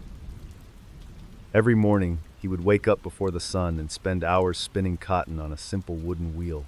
The rhythmic whirring of the wheel was his meditation, a way to connect with the labor of the poor and the quiet strength of the earth. He believed that the path to freedom was through self-reliance and the rejection of vanity. He lived in a small room with almost no furniture, finding everything he needed in his books, his prayers, and the people he served.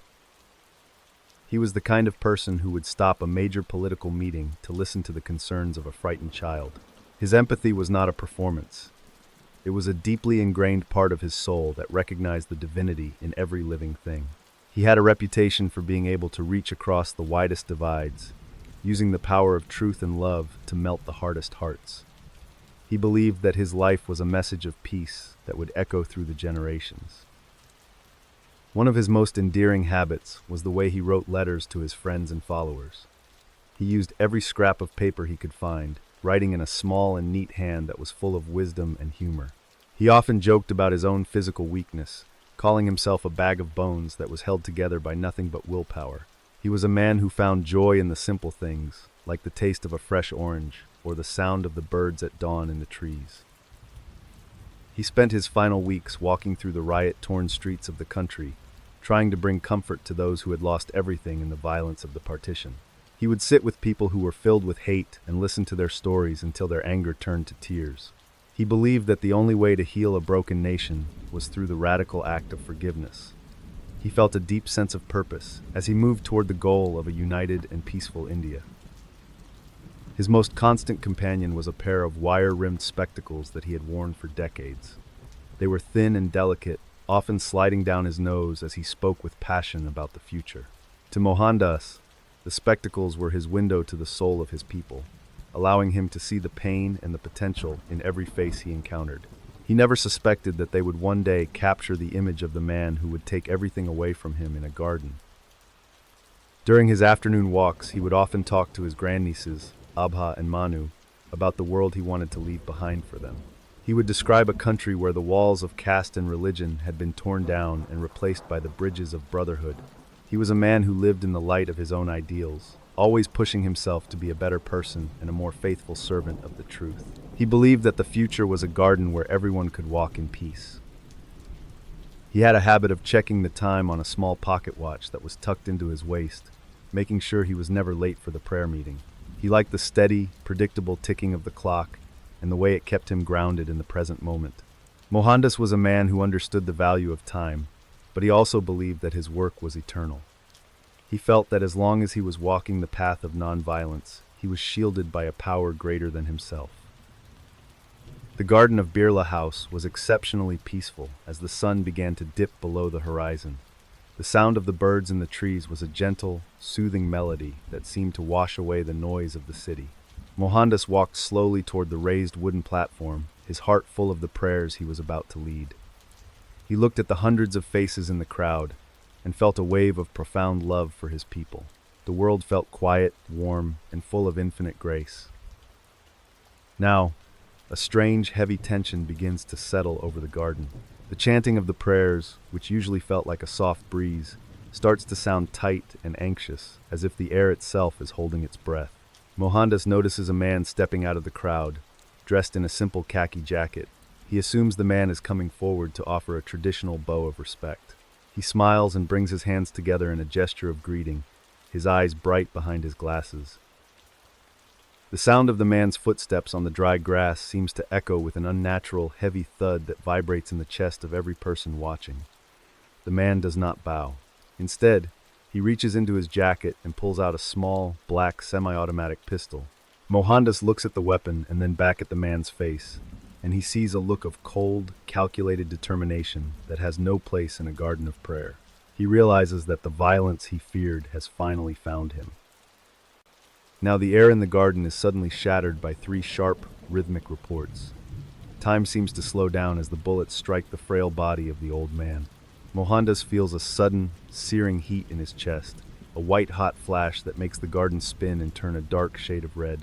He says the name of God one last time, his voice a soft and final whisper that is lost in the sudden terrifying screams of the crowd. He falls backward, his hands still together in prayer. You are standing only a few feet away, having come to the garden to hear the words of peace. You see the flash of the muzzle, and you hear the screams before you even realize what has happened. You watch as the man who was the conscience of the world collapses onto the grass, his simple white cloth turning a deep and tragic red. You are frozen in place, your heart hammered by a sense of loss that is so absolute it feels like the sun has just been put out in the sky.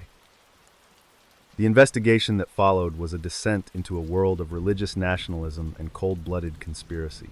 When the police searched the scene, they found Mohandas lying in the dust, his grandnieces cradling his head as the life drained away from him. The wire-rimmed spectacles had fallen from his face and were lying on the ground, the setting sun reflecting off the thin metal frames.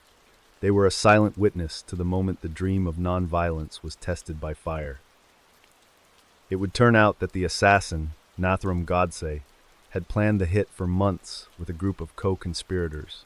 They believed that by killing the Apostle of Peace, they could force the nation into a different and more aggressive path. The anchor object, the spectacles that had given Mohandas clarity, were found only inches away from his body. It was a grim reminder that the most visionary leaders are often the ones who are most vulnerable to the blindness of hate. In the world of survival psychology, we see how the choice to remain open and non-violent is a radical act of courage that invites the ultimate risk.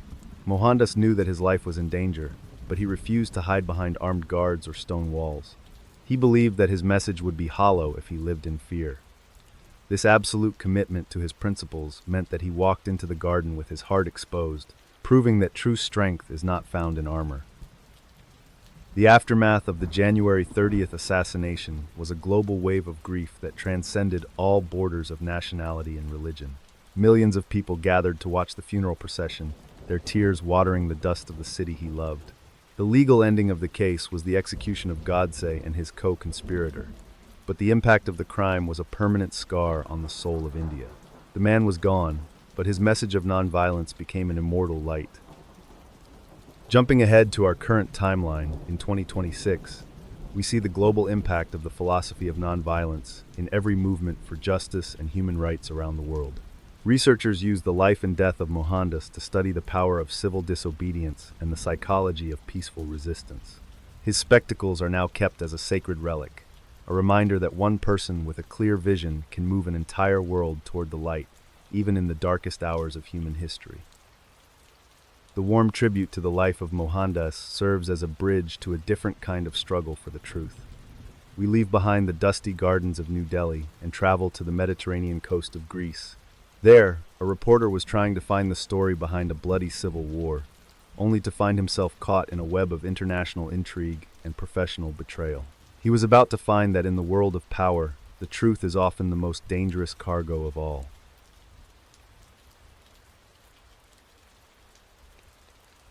May 1948. It was nearly midnight in the ancient port city of Thessaloniki, Greece. The air was filled with the rhythmic, wet slapping of dark waves against the mossy stone piers and the sharp, metallic smell of salt spray mixed with the heavy scent of diesel fuel. The light from the harbor was a dim, flickering orange that cast long, distorted shadows across the wet pavement. The temperature was a cool 64 degrees, a refreshing breeze coming off the Aegean Sea. George was 34 years old and possessed a lean, energetic frame that seemed to be in a constant state of motion. He was a man of intense curiosity, known for his sharp eyes and his absolute refusal to take any official statement at face value. He was currently standing on the edge of a pier, his hands shoved deep into the pockets of a rumpled trench coat as he watched a small fishing boat disappear into the thick, gray mist that hung over the water like a shroud. He grew up in a quiet town in Texas, a place where the air always smelled of dry grass and cedar wood. As a young man, George had been fascinated by the power of the written word to bring hidden truths into the light. He spent his early career working for small newspapers, learning how to listen to the stories that people were too afraid to tell. He believed that a journalist had a sacred duty to be the eyes and ears of the public, especially in a world that was being torn apart. George spent his years during the war covering the front lines, moving from the jungles of the Pacific to the bombed-out cities of Europe. He was a man who noticed the small human details in the middle of the chaos, the way a soldier would carefully fold a letter from home, or the specific sound of a child's laughter in a refugee camp. He believed that the truth was the only thing that could prevent the world from sliding back into the darkness. He was a man of absolute integrity. His dream was to eventually settle down with his wife, Rhea, and write a book that would explain the complex web of power and corruption he had seen across the globe. He spent his nights in hotel rooms typing long, passionate letters to her, sharing his frustrations and his hopes for a future where information was not a weapon. George was a man who found beauty in the clarity of a well-reasoned argument and the weight of a factual report. He felt his purpose was to speak for the voiceless.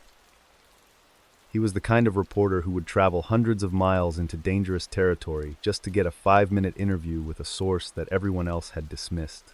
His reputation for bravery and honesty was well known among his colleagues at the Columbia Broadcasting System. He had a way of making people feel safe, using a calm and steady voice that invited them to share their secrets. He believed that his press pass was a shield that would protect him from the political storms. In the breast pocket of his coat, he always carried a small leather notepad that was filled with his sharp, rapid shorthand. It was a worn and battered object, its pages slightly yellowed from the humidity of the tropics and the smoke of the battlefields. To George, the notepad was his most essential tool, the place where he captured the raw data of history before it could be polished and distorted by the censors. He would often pat the pocket to make sure it was still there. He often talked to the other foreign correspondents about the civil war that was currently tearing Greece apart. He was frustrated by the official narratives being pushed by both sides and was determined to find the real story behind the headlines. George was a man who lived for the hunt, always looking for the one piece of evidence that would break a case wide open. He believed that by interviewing the communist rebel leaders, he could provide a perspective that the world was missing. During his final days in Thessaloniki, he spent a lot of time walking along the waterfront, observing the way the people lived in the shadow of the conflict. He enjoyed the simple beauty of the Mediterranean sunsets and the way the lights of the city would twinkle in the dark water.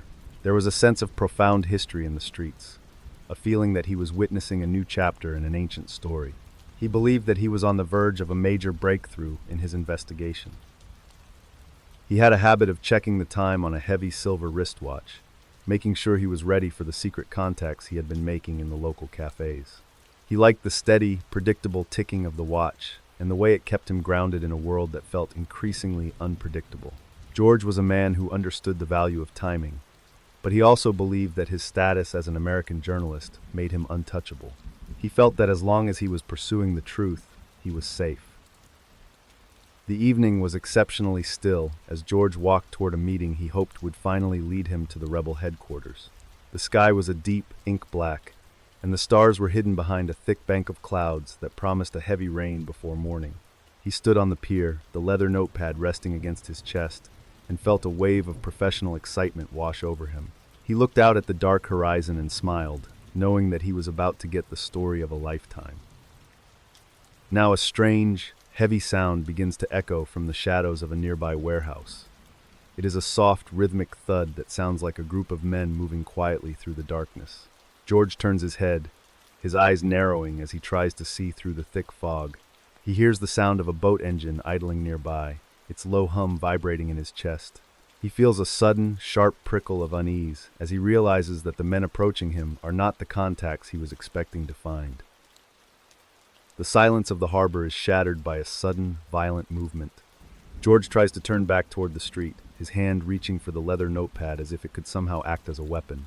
He sees a group of figures emerging from the mist, their faces obscured by the shadows. He feels a sudden, terrifying sensation of being lifted off the ground, and a thick, rough sack is pulled over his head, plunging him into a darkness that is far more absolute than the night on the pier. Now, the air in the sack is hot and suffocating, smelling of old burlap and sweat. George feels himself being thrown into the bottom of a small boat, the wooden floor cold and wet against his cheek. He tries to shout, to tell them that he is an American citizen and a member of the press, but his voice is muffled by the heavy fabric. He hears the sound of the engine being engaged, and the boat begins to move away from the safety of the shore, heading toward the deep, open water.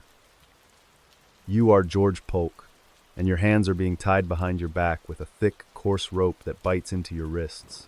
You are lying in the darkness, the rhythmic slapping of the water against the hull sounding like a final, slow countdown. You try to think of Rhea, of the book you wanted to write, and of the truth you were so close to finding. You realize with a wave of cold horror that the story you came here to tell is going to end with you, right here in the middle of the sea. The investigation that followed was a masterclass in professional obfuscation and political convenience. When George's body was found floating in the bay a few days later, he had been shot in the back of the head and bound hand and foot. The Greek authorities quickly blamed the communist insurgents, claiming that they had lured him into a trap to create an international incident. But the leather notepad, the very thing that held his latest findings, was nowhere to be found among his things. It would turn out that George had been investigating the massive corruption within the Greek government and the misuse of American aid money. The anchor object, his leather notepad, likely contained evidence that would have embarrassed both the local authorities and their international backers. The murder was not an act of war, but a calculated execution designed to silence a man who refused to stop asking questions. The truth was buried at sea along with the reporter who found it. In the world of survival psychology, we see how the illusion of professional immunity can be a fatal blind spot. George believed that his reputation as a famous CBS correspondent would protect him from the same violence that was claiming the lives of the locals. He did not realize that in a world of high-stakes power politics, a press pass is just a piece of paper. This absolute confidence in the rules of his profession allowed him to walk directly into a trap set by men who made their own rules. The aftermath of the George Polk murder was a series of trials that resulted in the conviction of a local journalist, who many believed was a convenient scapegoat. The case became a symbol of the Cold War's impact on the freedom of the press and the length to which governments would go to protect their secrets. The legal ending was a victory for the official narrative, but the dark irony of the case remains a permanent stain on the history of international journalism and Greek politics. Standing in the present, specifically 2026, investigative journalism projects are still using modern forensic techniques and declassified intelligence reports to try and identify the real killers. New evidence suggests that right-wing death squads, possibly with the knowledge of Allied intelligence agencies, were responsible for the hit.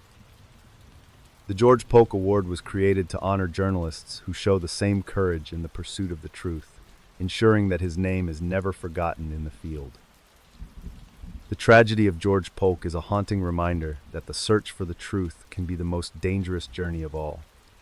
He was a man who died because he believed the world deserved to know what was happening in the shadows. Now, as we leave the cold, salt-sprayed piers of Thessaloniki, we move toward a different kind of stalker in a city of ruins. We are traveling back to Tokyo, where the shadows were not hiding political secrets, but a predator who left a single red thread. There, a city was trying to rebuild itself after the fire, but a serial killer was waiting in the fog for the most vulnerable survivors. September 1947. It was 9:45 in the evening in the Ginza district of Tokyo, Japan. The air was filled with the sharp, clicking sound of wooden Geta sandals on the cracked pavement and the heavy, smoky smell of charcoal fires mixing with the scent of damp earth after a rain. The light was a flickering, dim yellow from the few remaining street lamps and the charcoal braziers of the black market stalls. The temperature was a humid 74 degrees. A thick, low-lying fog began to roll in from the Sumida River, wrapping around the skeletal remains of bombed-out buildings and turning the narrow alleyways into a labyrinth of shadows. It created a strange sense of isolation, making the bustling city feel like a collection of ghosts wandering through a graveyard of concrete and iron. Everything felt fragile and temporary, a world where the only constant was the quiet, persistent struggle to see another sunrise in the ruins. Hana was 22 years old and moved with a cautious, quiet grace that suggested she was always trying to take up as little space as possible. She was currently standing near a makeshift stall, her fingers tracing the edge of a small piece of bread she had just bought with her last few coins. She was a woman of quiet resilience who had lost her family in the fire raids, leaving her with nothing but a sharp mind and a single, well-kept dress that she wore like a suit of armor. She grew up in a house filled with the scent of cedar and the sound of her mother's weaving loom, a world where every object had a place and every day had a purpose. After the war, Hannah found herself living in a communal shelter, her days spent navigating the dangerous and unpredictable world of the Ginza black markets. She was a woman who noticed the way the neon lights of the occupation would reflect in the puddles and the specific way the wind would whistle through the ruins. Her dream was to one day save enough money to buy a small sewing machine and open a tailoring shop of her own. She spent her nights in the dim light of the shelter, meticulously mending her clothes and practicing the intricate stitches her mother had taught her. Hannah believed that beauty could still be found in the details, even in a city that had been reduced to ash. She saw her needle and thread as tools of reclamation, a way to stitch her broken life back together. She was the kind of person who would share her meager rations with the stray cats that lived in the rubble, finding a sense of connection in their quiet, shared survival. Hannah had a reputation among the other women of the black market for being a person of quiet dignity, someone who never let the desperation of the ruins break her spirit. She believed that as long as she could maintain her sense of self, she could eventually find a way out of the shadows and into the light. In a small wooden box under her sleeping mat, she kept a single spool of bright red silk thread that she had scavenged from a destroyed textile warehouse. It was a vibrant, defiant color in a world that was mostly shades of gray and charcoal. To Hannah, the red thread was a symbol of her future, a promise of the beautiful things she would one day create. She would often pull a single strand through her fingers, feeling its strength and its smoothness in the dark. She often sat on the steps of a ruined temple, watching the Allied soldiers in their polished boots and green uniforms as they moved through the city. She was fascinated by the way they seemed to exist in a completely different world, one where hunger and fear were distant memories. Hannah was a woman who understood the power of observation, always looking for the patterns in the chaos. She believed that if she could just understand the new rules of the city, she could thrive. During her long walks back to the shelter, she would often stop to look at the few flowers that managed to grow in the cracks of the concrete. She enjoyed the simple persistence of life, the way the green leaves would push through the dust and the soot. There was a sense of quiet hope in those small bursts of color, a feeling that the earth was slowly healing itself. She believed that her own life was like those flowers, a small but determined force that would not be denied. She had a habit of checking the spool of red thread every morning, a mundane ritual that gave her a sense of continuity and control. She liked the way the silk felt against her skin and the way the light would catch the tiny, shimmering fibers. Hannah was a woman who understood the value of the small things, but she also believed that the city was a safe place for someone as careful as she was. She felt that as long as she stayed in the light, the shadows could not touch her. The evening was exceptionally quiet as Hannah made her way through a narrow lane near the outskirts of the Ginza district. The sky was a deep, bruised purple, and the stars were hidden behind a thick bank of fog that seemed to swallow the sound of her footsteps. She walked slowly, the spool of red thread tucked safely in her pocket, and felt a wave of profound satisfaction at having survived another day. She looked at the moon and felt a sense of peace and absolute safety. Now, a strange, rhythmic clicking sound begins to echo from the shadows of a collapsed warehouse behind her. It sounds like the wooden geta she is wearing, but the pace is slightly off, a heavy and deliberate stride that seems to be gaining on her. Hannah turns her head, her eyes narrowing as she tries to see through the thick, swirling mist. She hears the sound of someone breathing, a low and steady rasp that vibrates in the humid air like a warning from a predator. The silence of the lane is shattered by a sudden, violent movement from the darkness. Hannah tries to run toward the light of the main street, her hand reaching for the spool of red thread as if it could somehow protect her from the terror that is about to erupt. She sees a figure emerging from the fog, a man whose face is hidden behind a heavy scarf. She feels a sudden, terrifying sensation of a thin, strong cord being pulled tight around her throat, cutting off her breath. Now, the air in Hannah's lungs has turned into a cold, jagged stone. She tries to claw at the cord, to pull it away from her skin, but her fingers are weak, and the pressure is absolute. She looks up at the gray sky and sees the fog closing in around her, turning the world into a dark and suffocating tunnel. She thinks of her spool of red thread and the shop she will never open, and she realizes with a jolt of pure horror that the predator in the ruins has finally found her. You are the red spider, and you are standing in the shadows of the ruins, watching as the girl in the well-kept dress walks past your hiding spot. You feel a cold, clinical excitement as you step out into the fog, the silk stocking in your hands feeling like a living thing. You move with a silent, practiced efficiency, wrapping the cord around her throat and pulling until the world goes quiet. You reach into your pocket and pull out a single red thread, leaving it behind as a gift. The investigation that followed was a descent into a world of Allied censorship and the total breakdown of urban order. When the police found Hannah's body in the alleyway the next morning, she had been strangled with her own silk stockings. A single, vibrant red thread was found draped across her chest, a mocking signature from a killer who knew that the city had no records and no ways to track him. The killer had used the very symbol of her hope to mark his own cold victory. It would turn out that several young women had been found in similar conditions across the ruins of post-war Tokyo. The press dubbed the killer the Red Spider, a name that struck terror into the hearts of the survivors who already... The anchor object, the spool of red thread that Hannah carried, was never found, likely taken by the killer as a trophy of his hunt. The predator had vanished into the fog of the rebuilding city, leaving only the thread. In the world of serial profiling, we see how the chaos of a post-war environment provides the perfect cover for a predator who thrives on the vulnerability of others. The Red Spider did not need a sophisticated plan to evade the authorities. He only needed to wait in the shadows of a city that was too busy trying to feed its living to care for its dead. He turned the ruins into his own private hunting ground, proving that the most dangerous monsters are those who hide in plain sight. The aftermath of the Red Spider murders was a series of frantic and uncoordinated investigations that ultimately led to no arrests. The Allied occupation forces were more concerned with political stability and the black market than with the lives of the Pan girls who were being targeted. The legal ending of the case was a quiet filing of unsolved reports, a cold and final erasure of the women who had survived the fire only to be taken by the spider in the ruins. With the modern scientific advancements of 2026, forensic data analysts are using modern profiling techniques to revisit the cold cases of post-war Tokyo. Researchers have determined that the Red Spider likely had a background in the military, given the clinical precision of the strangulations and the ability to move undetected through restricted areas. While the identity of the killer will likely never be known, the red thread remains a haunting symbol of a city that was forced to rebuild on a foundation of secrets. The tragedy of Hana is a haunting reminder that the shadows of war can linger long after the bombs have stopped falling. She was a woman who wanted to stitch her life back together, only to be torn apart by a predator who saw her only as a target. Now, as we leave the fog of Tokyo's ruins, we move toward a final, elegant mystery in the same city.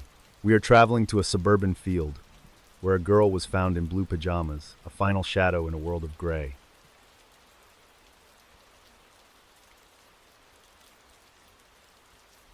August 1948. It was 10:30 at night in a quiet, suburban field on the outskirts of Tokyo. The only sound was the low, steady rustle of tall summer grass swaying in the evening breeze and the rhythmic chirping of hidden crickets. A thick, cooling smell of damp earth and crushed wildflowers hung in the air, mixed with the faint scent of rain. The moonlight was a cold, silver light that turned the dark green blades of grass into a sea of shimmering needles. A single, pale blue butterfly moved slowly through the air, looking like a misplaced ghost in the middle of the night. It fluttered over a patch of flattened clover, its wings casting tiny, flickering shadows on the ground. Everything in the field felt perfectly still and untouched by the chaos of the city. Yet, the way the light reflected off a small metallic object, half hidden in the mud, suggested that the piece of the meadow was nothing more than a beautiful mask. Yuriko was 20 years old and moved through the tall grass with a quiet, purposeful energy that seemed at odds with the late hour. She was wearing a pair of expensive blue silk pajamas that shimmered like water under the moonlight, her bare feet pressing softly into the damp soil. She was a woman of striking beauty and a fierce, independent spirit, who had spent her life trying to escape the rigid expectations of her high society family. She walked like she was chasing a dream. She grew up in a massive, cold estate where the hallways were lined with the portraits of stoic ancestors, and the air always smelled of expensive incense and stale tradition. Her father was a powerful general who believed that a daughter's only purpose was to be a silent ornament in a well-placed marriage.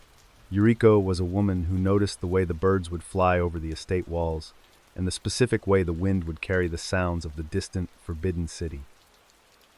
After the war, she began to slip out of the house at night, trading her silk kimonos for the modern clothes of a girl who belonged to the shadow world.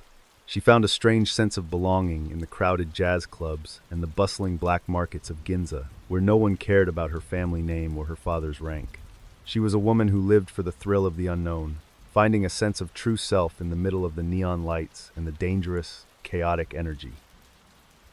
Her dream was to eventually move to a small apartment in the heart of the city, where she could spend her days writing poetry and her nights listening to the music of a new Japan.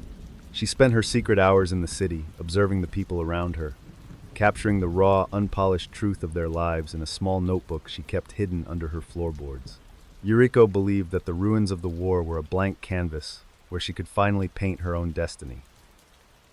She was the kind of person who would spend her allowance on rare records and books that her father would have burned if he had found them. She had a reputation among her secret friends for being a loyal and brave companion, someone who was not afraid to speak her mind, even when the consequences were severe. Yuriko believed that her life was a precious gift that she was not going to waste on a future she did not choose. She felt a deep sense of power in her quiet rebellion. In a small silver locket around her neck, she kept a tiny scrap of blue silk that had been torn from her first pair of Western-style pajamas. It was a smooth, vibrant fabric that reminded her of the sky on a clear summer morning. To Yuriko, the scrap was a lucky charm, a small piece of the woman she was becoming in the dark. She would often touch the metal of the locket when she was sitting at the dinner table with her father, using the secret to keep herself from fading. She often talked to a group of young artists about the world they were going to build out of the ashes of the empire. She would describe the freedom of a life without secrets and the beauty of a society that valued the individual over the institution.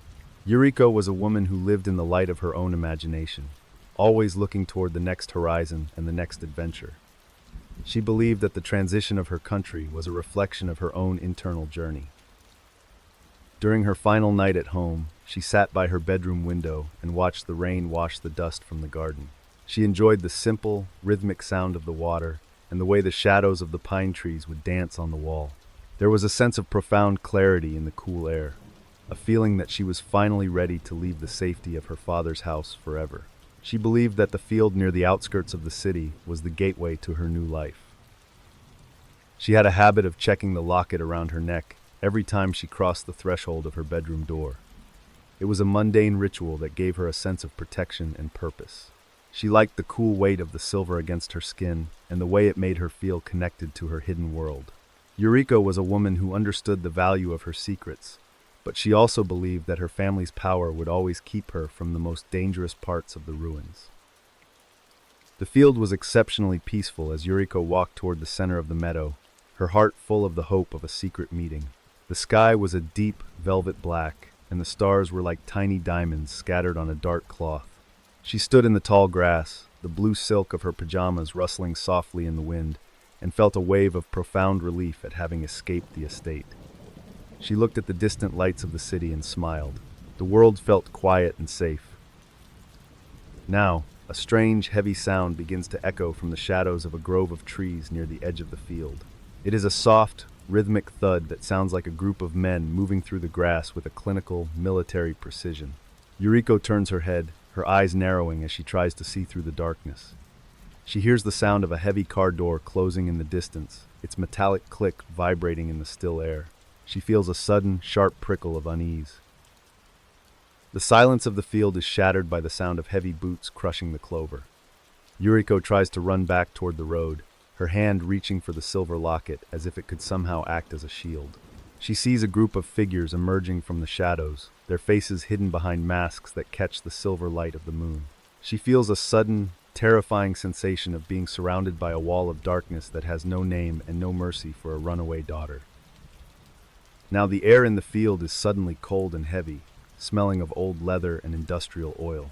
Yuriko feels a pair of strong, gloved hands grab her shoulders, and she is forced to the ground with a force that knocks the wind from her lungs. She tries to scream, to tell them who her father is, but her voice is caught in her throat.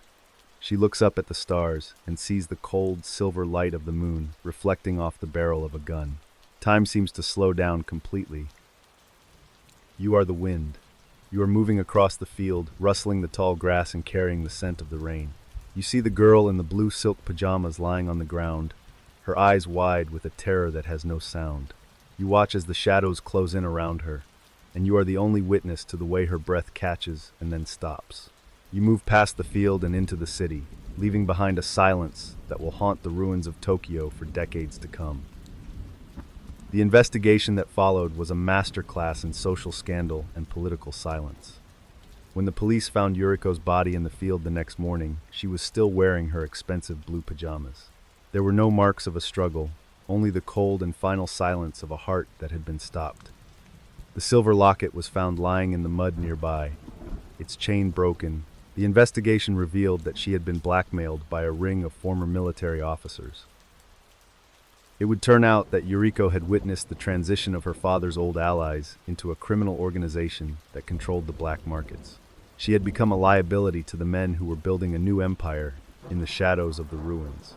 The anchor object, the locket with the scrap of blue silk, was a grim reminder that her attempt to find her own identity had led her directly into the path of the people who valued power over any human life or family bond.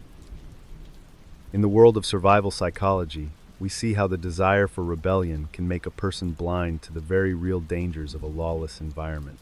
Yuriko believed her status would protect her, but to the men in the shadows, she was just another piece of evidence that had to be removed. Her choice to live in the shadow world meant that she was outside the protection of the only world she knew. This absolute defiance of her social rank was the very thing that took her life.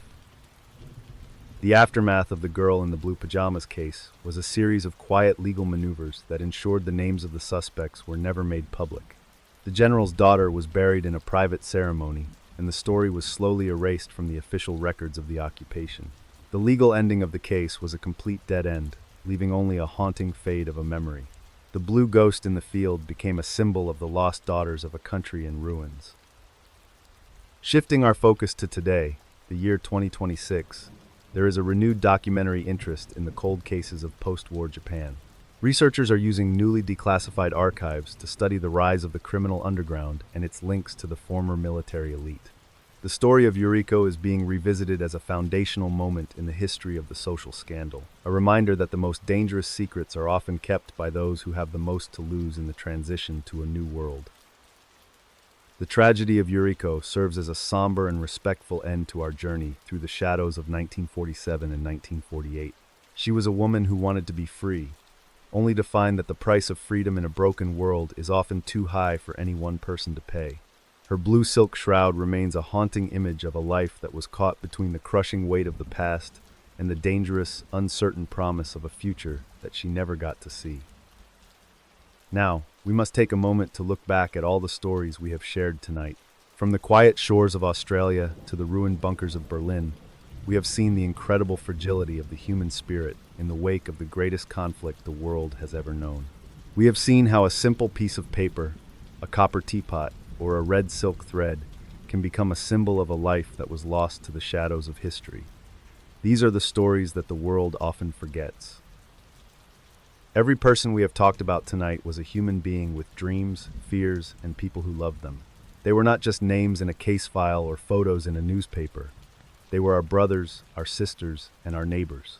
The darkness they encountered was not just a historical event, but a reflection of the eternal struggle between the light of truth and the shadows of power. Their lives remind us that we must always be vigilant and always be kind to one another. As you prepare to close your eyes and drift into your own dreams, I hope you carry the lessons of these stories with you.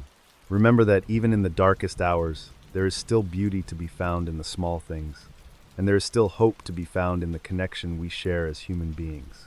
The world can be a strange and mysterious place, but it is also a place where we can choose to be the light for those who are lost in the shadows. We are all in this together.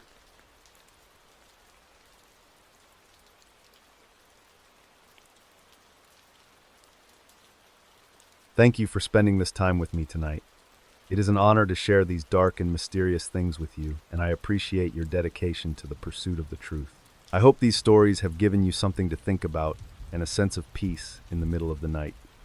Until next time, take care of yourselves and look out for one another. May your sleep be deep and your dreams be full of the light that no darkness can ever truly put out in the world.